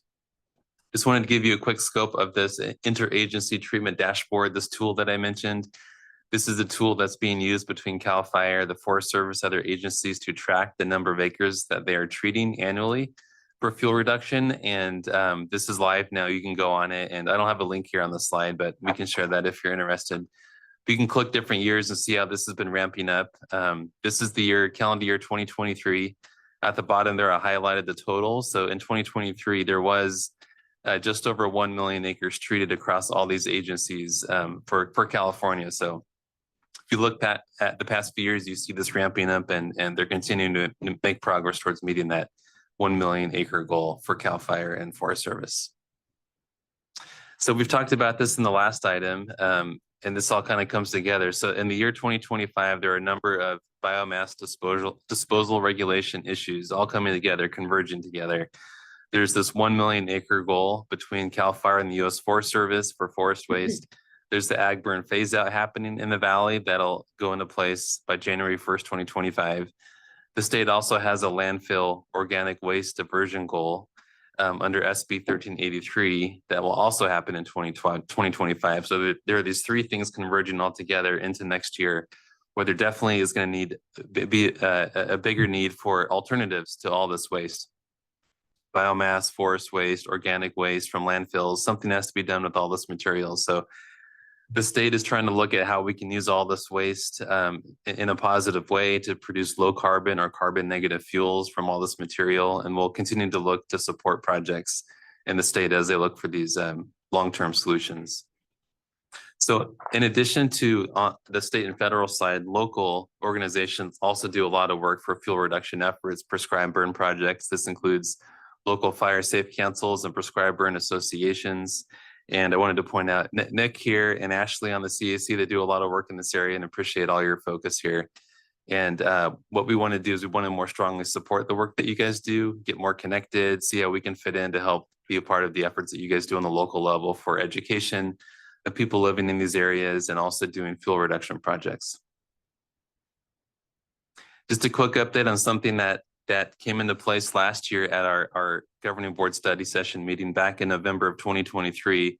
Our district board entered into an MOU with CAL FIRE to develop this hazard reduction burning online portal. Before this, the process was a bit different, where we had paper permits that could get collected at fire stations. CAL FIRE started developing an online portal where residents can get this permit more easily. And so we connected with CAL FIRE to have all of our permit information from their district on the same portal. So residents can now get that more easily, more efficiently. And we've heard some really positive feedback since this got implemented last November, and that process is going pretty well. Just a couple updates here on the study session that we mentioned already.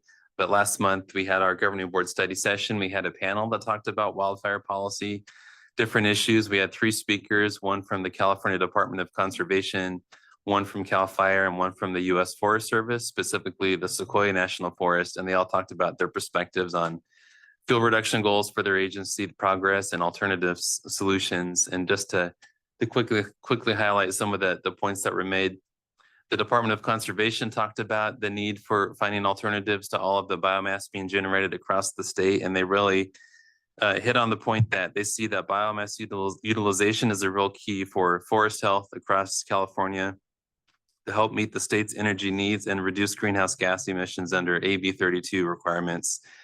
And they see woody waste as a way to produce clean fuel to be successful going forward. And they showed this chart here showing how as the amount of biomass increases over time, they're seeing that using that for clean fuels could be a great alternative use for all of that material. And then in CARB's 2022 scoping plan to meet greenhouse gas commitments, they also had a note in there that treating more acres in the forest for fuel reduction can also result in a big decrease in public health costs, because now you're no longer being exposed to wildfire smoke. That fuel is being used to create energy, other uses, and that can have a huge health benefit. CAL FIRE shared a few updates in their presentation as well, and they highlighted some of the goals they have. In addition to the 1 million acres treated per year, they want to do 400,000 acres annually with beneficial fire between prescribed burning or managing a wildfire that happens naturally, like a lightning strike, and then using that to naturally reduce fuel in the area. So they laid out some of the different line items here for different agencies, what they're working towards starting next year with their goals in 2025. And then finally, the Sequoia National Forest on the federal level gave some updates on the work they're doing in their area that highlighted that last year in fiscal year 2024, they treated about 7,000 acres for hazardous fuels, about 2,600 acres of that from prescribed fire. And they worked on strengthening local partnerships with the Tule River tribe and getting more involved in cultural burning events. And then looking forward to this next fiscal year, that highlighted that they have about 10,000 acres in their area planned for understory and pile burning. And then they noted that working towards these goals the next year, of course, are dependent upon weather and fuel conditions and having the personnel available, and then funding what comes through the federal budgeting process. And that was it from the speakers on the panel. And thank you for the time. And I'd be happy to answer any questions. Any questions from Modesto? No questions in Bakersfield? Mr. Chairman, Yes. I'm the oil guy. I need one question as far as the credit and non-credit when we're discussing our attainment projects. At one time, we were wanting to make sure that the forest fire was accounted for in our in the inventory, which there was some debate on that at that particular time. But I'm not sure. I just got your report this morning, but I'm not sure if that's even a discussion. To me, that should be a discussion, and maybe someone could fill me in real quickly if that's being considered as we go through these.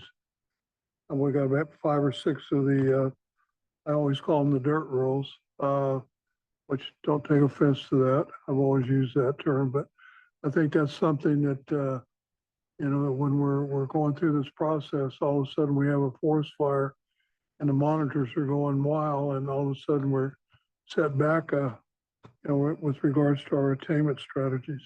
Thank you. Yeah, thank you, Les. And Mr. Chair, if I could just quickly touch on that. Definitely, when wildfires occur, it has a huge impact on air quality and has implications for attainment and planning issues. But there's a process that EPA allows called the exceptional events process, where you can have different data points that are impacted by wildfire taken out of your calculation for attainment. So we have a process we can go through for that if needed, to be able to meet a different attainment targets if we're impacted by wildfire. Question? Thank you. I have a question, maybe to add what Mr. Clark had mentioned, but I was reading this, your program here saying that wildfires or norms can well exceed total mobile and industrial source emissions in the valley. And so all the good that we're supposed to be doing, trying to eliminate pollution and stuff, is mitigated by a forest fire or two. To me, we can incorporate a private sector that they can do thinning out some of the forest, along with part of the deal, they get to trim some of the trees, and so it'll be high enough to, if there is a fire, that would make it from or develop the older mature trees and stuff, help mitigate the fire that it would burn. And you mentioned also too about the global warming and all other junk, but we had a lot of rains this year and last year, and that makes a lot of grass that will fuel the fires and stuff all around you get the foothills when you go in the forest, even our national forest, you can see a lot of growth there. But I think if they can incorporate the private sector in there, I think that, and put money into it, would do more good in some of the programs we're doing here on our climate change activities, trying to mitigate it here in the valley with eliminating diesel engines and cars and all the other stuff. That maybe we gotta focus more on our national treasure, our forests and stuff that's out there that can be destroyed by following different programs for the environmentalists and stuff that says you can't cut down trees, you can't cut branches for the power lines and stuff. So many different rules and regulations are followed that creates an issue with trying to control the fires that's going on in California, because I agree that we need to do something about it, but the wildfires will cause more damage. Look, all the homes that got destroyed and stuff, the families that lost everything, just because of wildfires, that we're having these rules and regulations that prevent trying to mitigate that, make it not so severe. That's my question I have. Thank you. Comment. Thank you. Let's see, that was Bakersfield. Any questions in Fresno? Okay. Move on to the next item, item 12, AB 617 implementation updates.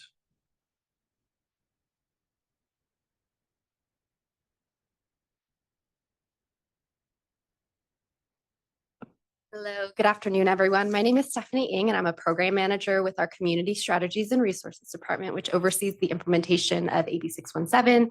Here to provide you an update on AB 617 implementation since our last meeting. We do continue to meet with all 4 of the CARB selected community steering committees. As a reminder, those communities are South Central Fresno, Shafter, Stockton, and Arvin Lamont. As we are approaching the end of the year, we are focused on finalizing our AB 617 annual report, which shares progress on AB 617 implementation over the past year in our 4 Valley communities, as well as efforts across Valley disadvantaged communities. We have reviewed these reports with each of our communities. And this year we've developed them in a new format. It's called Story Maps, which is an online tool. It's much more visual. It allows us to include interactive maps and pictures. So we hope community members can find that kind of new format a lot more engaging to look at and enjoy kind of scrolling through the report. And we are finalizing the annual report, including translating it into Spanish currently, and plan to include them as a part of a larger AB 617 update to our governing board this month. Another thing that we look forward to at the end of every single year is an in-person meeting that we do with our Arvin Lamont community.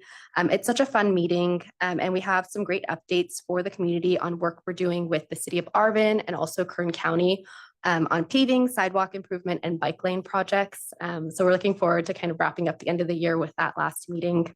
And finally, as you all are aware, 2 of our Valley Year 1 communities, that's Fresno and Shafter, are approaching their 5th year, which is the timeframe of the SERP, which is based on state law.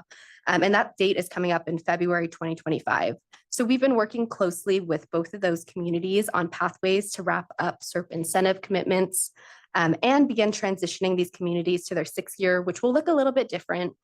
We are going to continue to meet with these groups, but at a reduced frequency and focus on updating community on work to kind of fund and finish out some remaining high priority CERT measures. And this will allow us to continue our transition to focus on efforts on communities throughout the whole entire valley, kind of beyond those that were selected for AB 617. So those are all the updates I have on the district side, and I'm happy to pass over to Brian Moore for CARB updates. Cool. Thanks, Stephanie. And it's good to see you all again. And as Stephanie mentioned, this is Brian. I'm one of the managers in the Office of Community Air Protection at CARB, overseeing state implementation of AB 617. I did just want to comment, Stephanie, the story maps that the district created were amazing. I saw the drafts. They're really impressive. Even comparing statewide to what all the air districts are doing, we were really impressed and realized that we could not create anything like that. So we're very appreciative. I just have 2 updates from kind of the state perspective. The first is that we at CARB are reconstituting our consultation group for AB 617, and this is a multi-stakeholder group of academics, air district staff, other state agencies, industry, and community representatives. And so we are accepting applications until December 13th. And I did forward this information to Stephanie that can share. So if any of you on the CAC are interested or know of people who would be interested in applying, the application is due on the 13th of this month.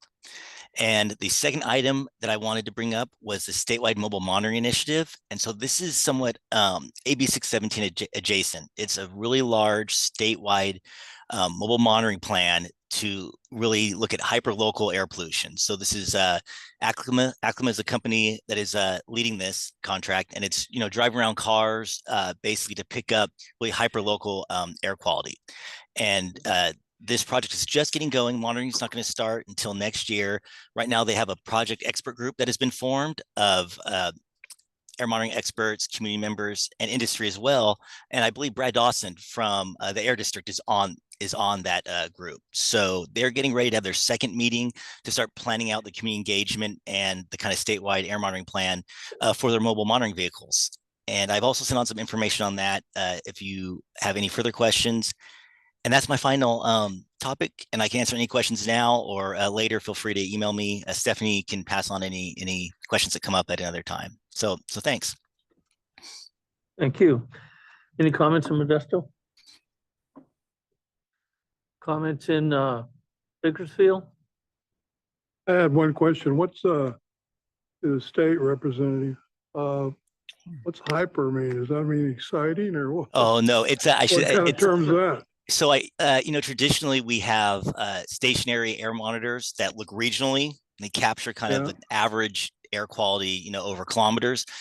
These are instruments that are fitted to vehicles. So all electric vehicles that drive around, so they get very pinpoint local air quality data. So quite different. So instead of being stationary and grabbing regional air quality data, they're moving around and capturing local air quality data. We used to call that windshield surveying, and sometimes it's subject to discussion. The other one I had for the local representative, when you say you met with Arvin, Lamont, or Arvin, and it's very fun. What does fun mean to you? I don't understand that. I'm not talking to the state, I'm talking to our local rep. Thanks for that question. Maybe what I mean by that is I do think it's a really gratifying experience to get to work with community in person. As I think a lot of you are aware, a lot of our meetings have transitioned to virtual meetings. So a lot of times it's important and it increases engagement because people can join the meeting from their home.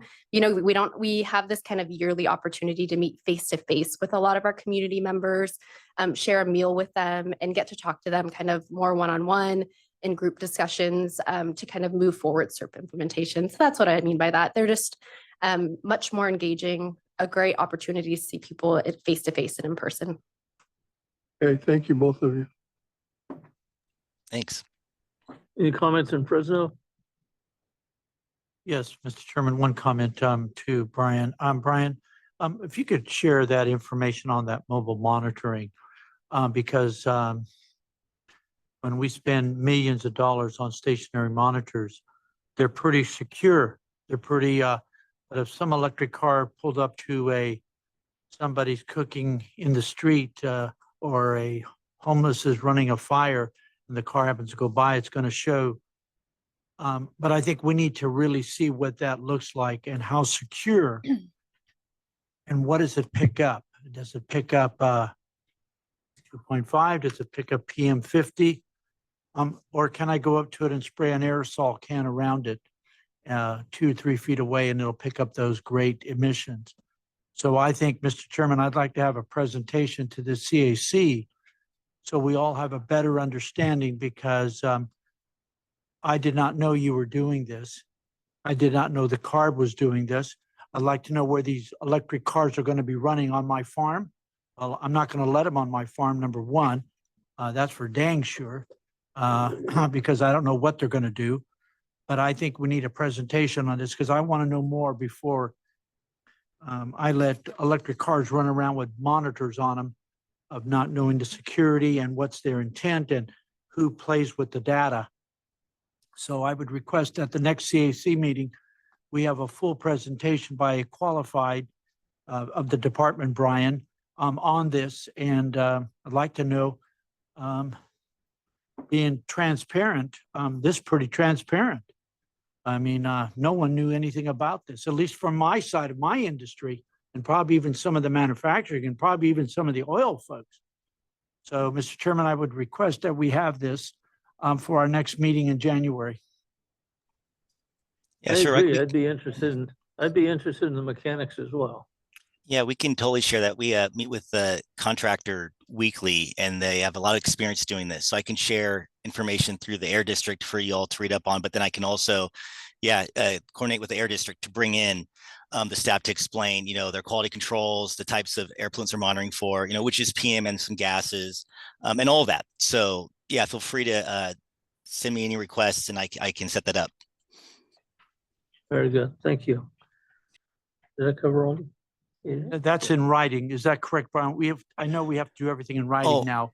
I mean, that would help. Like, and if you want to get it, you can get as specific as you want with requests, just to make sure that I bring the right people and we focus on the right things. If it is the methodology for how the cars are driven, or if it's more interested in the pollutants or the data, QA/QC, whatever you'd like.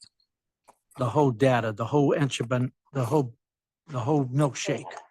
Yeah. Sounds good. Okay. All right. Thank you. Next item is we did that. 13, outreach and communications report. I did want to just briefly thank everyone who participated in our Clean Air Equipment Expo that we had in Visalia before our governing board study session back in November. Several folks that are in this meeting were in attendance and participated, and it ended up being a fabulous event. We had about 150 folks in attendance looking at that equipment and some of the stuff that we can fund through our grant programs, and including some high school students. So it was really great to have you all participate in that event. Also, we are in residential wood smoke reduction season. So we definitely are doing some advertising and outreach with related to trying to remind people, ideally, we would like for you just not use your fireplace at all. That is really probably the easiest and most cost-effective way that we can keep our PM levels down during the winter time. However, if you must use your fireplace, please give us a call, go on the website, check the app and make sure that you're legal to do it on the day that you want to do it. Otherwise, you might get a ticket from us. We talked at length about this at the last CAC meeting, but it is now in full swing. So, and we are relying on it to keep our PM levels down.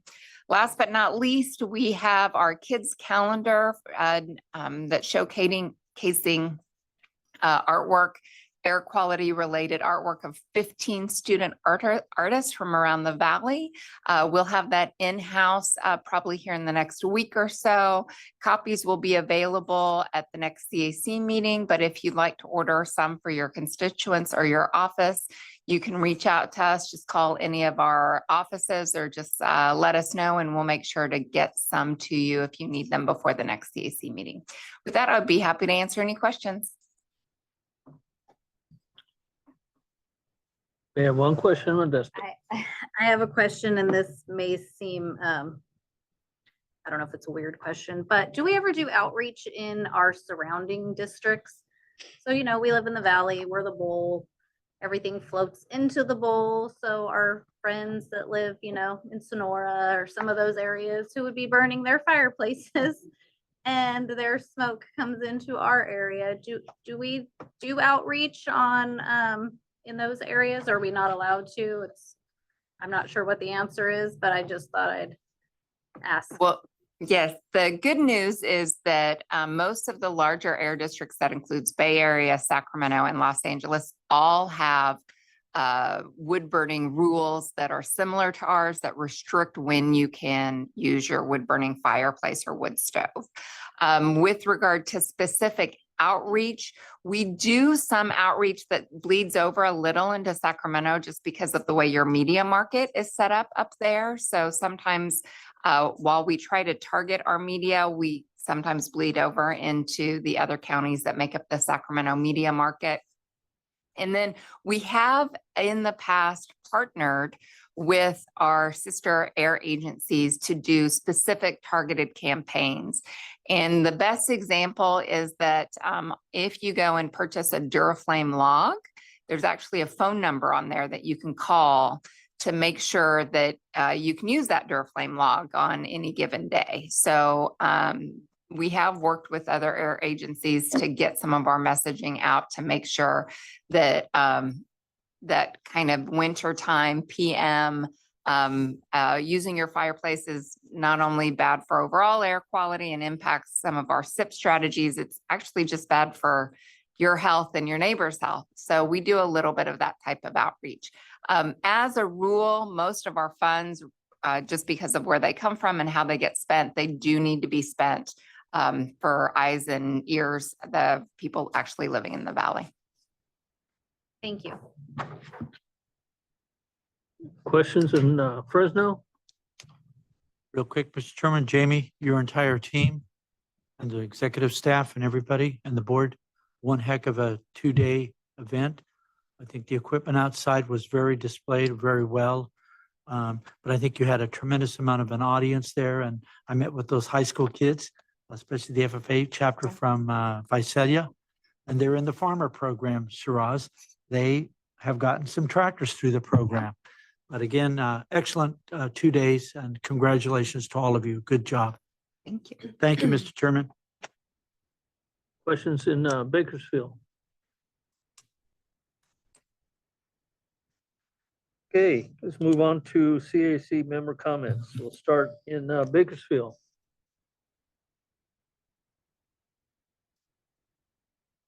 No comments in Bakersfield? Fresno? I just want to make one comment. In all of the discussions that we were having today, one of the things that stand out for me and what the people that I represent is the ratepayers and all of the electric infrastructure issues and all of these regulations being pushed down on us. All I keep thinking is who's going to foot the bill for all of the extra electrification. And I just keep thinking that's just going to fall on the back of the ratepayers, which is unfortunate. They're already struggling now. I know that Sacramento doesn't usually keep them in mind when they're thinking of these all this legislation that comes down, but those are the people that I represent, so I'm a voice for them. It also is gonna unfairly affect under electrified areas such as my area. When you put emphasis on infrastructure for EV, we're already struggling with enough electricity for economic development, for housing that is also, in my opinion, an unfunded mandate from the state. So I'm just trying to figure out where the balance of all of these regulations is going to come into play.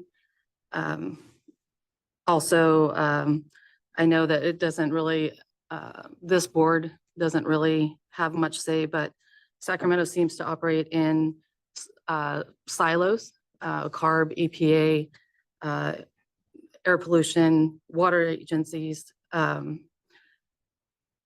All of these things affect each other, but nobody talks to each other. So the regulations coming down from Sigma, we talked about that today, has a huge impact on our air quality, as has been mentioned. The storm that came through a couple weeks ago was very, you could literally see it. So just, I don't know how we can get these agencies to work together, but operating in silos isn't helping us as constituents of all of these areas and of our respective boards. I think that all of these places need to take into effect or need to think about how every decision that they make affects another area, and I don't see that happening. Also, all of these regulations coming down from the state in all of these areas is also pushing out our industry, which we do talk about that at this board. But I do want to say that I do appreciate the district's work, as you were talking about, in communicating with industries to understand the effects that they're having and helping to come up with solutions, as you had mentioned earlier. So I just want to thank this board for trying to do that work and understanding the effects and not only understanding the effects, but trying to come up with solutions that work. So I just wanted to give you guys kudos and thank you for that.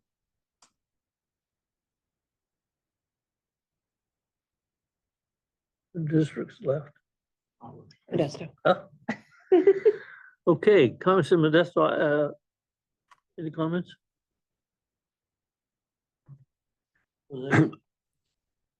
This might sound silly or stupid, but I'm going to say it anyway. Does the forest fires, do they have a shortage of firefighters? Because we have been having devastating wildfires out there. If it is, I was just thinking, I know that the federal government is probably going to try to gather a lot of illegal aliens and deport them. Perhaps that we can keep some of them to become forest fighters, just like we had the Bracero program. The Bracero program in the 60s, 50s, 60s, 70s. I know it sounds silly, but I'm serious. and also, probably the federal government was probably going to use the federal troops to gather some of the illegal aliens and deport them. Perhaps we can also use some of them too.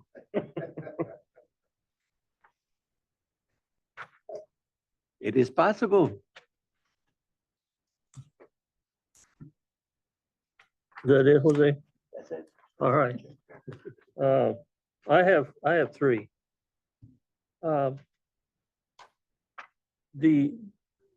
In my old line of work, when there was a program or an ordinance put together or something, there was a referral process that went out to all the various departments within the city to, one, advise them that this is coming down, and two, to see if there were any comments, and three, any effects to their particular department from these regulations. Samir, does that take place in these programs that are being developed for the air district? Can you ask that again, please? I'm sorry, I don't know if I understood.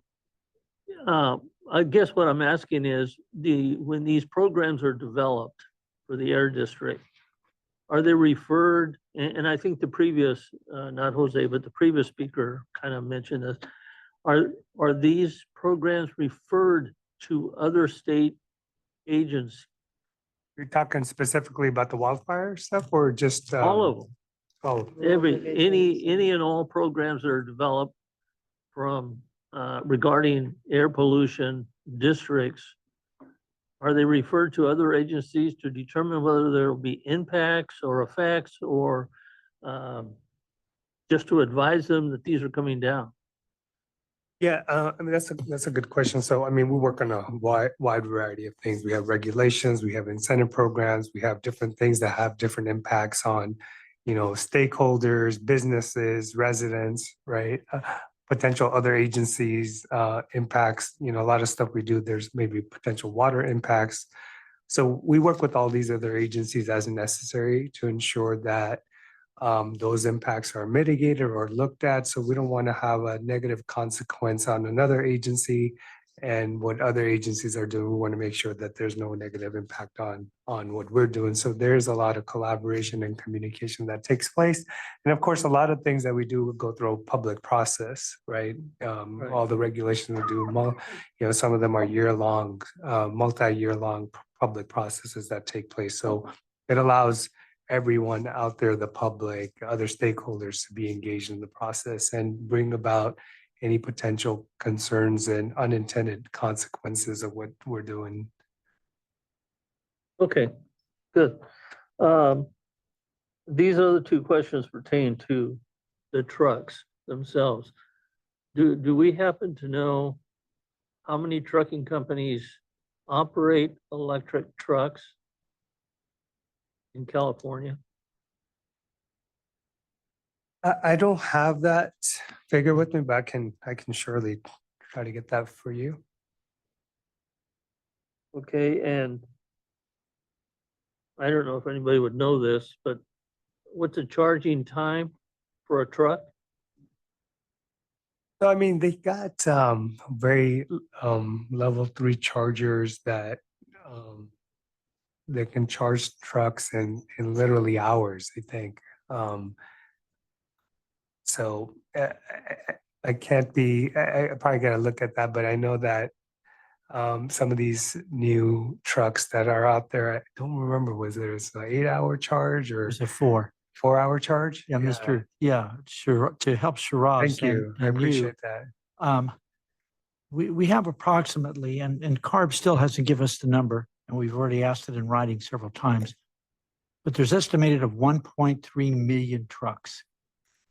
Any truck over 14,000 pounds in California. A typical 3-axle tractor truck runs on a electric charge, a fast charge, 4 hours. So if we had to charge all of the trucks in California, the estimation is 10 nuclear plants. And we gave that number to CARB and to the governor. That number was solid because it comes from Diablo Canyon. But how many trucks are electric? And that's a great question, Mr. Chairman, because that number, let's take the Port of Long Beach in LA. Average trucks per day in the beach of Long Beach in LA is 19,000 trucks a day.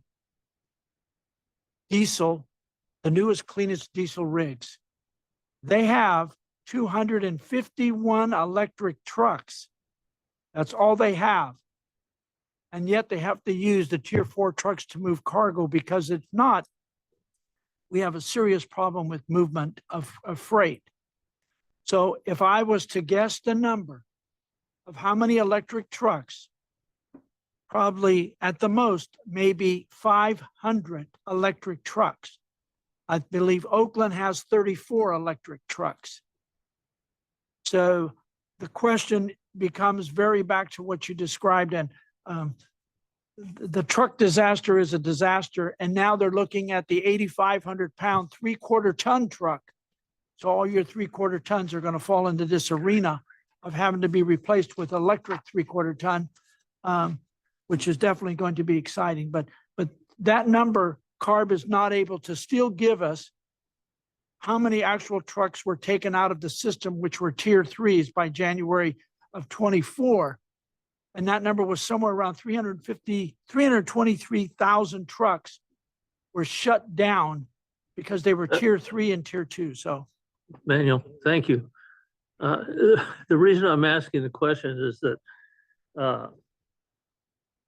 there are several gas stations in the Manteca area that have these recharging stations for cars. And there's always half a dozen to a dozen cars parked at these charging stations, and they're usually there for an hour or half hour, whatever it takes. But the trucking companies, 200 trucks, 500 trucks, how is it, the current infrastructure that we have, how can we charge 200 trucks in 8 hours or 4 hours? And that's just one company. It just boggles my mind how that's gonna take place. I'm gonna correct my figure, okay, because I wasn't thinking properly. I think it's, because my car, it's got a 250-mile charge or range. 80% of it can be done within 45 minutes or so. So I do think it's actually much slower than 4 hours even. For maybe like a 400 or 500 mile range, right?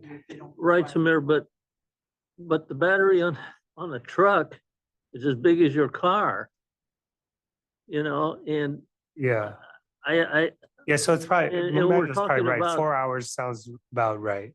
yeah, I would think 4 hours at the minimum, but Right. 200 trucks, 500 trucks being charged for that period of time to keep them on the road under the current infrastructures that we have, it doesn't add up.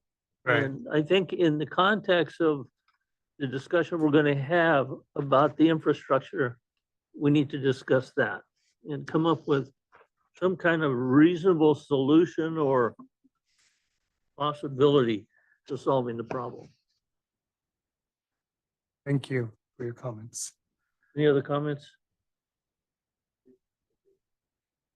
Or are we?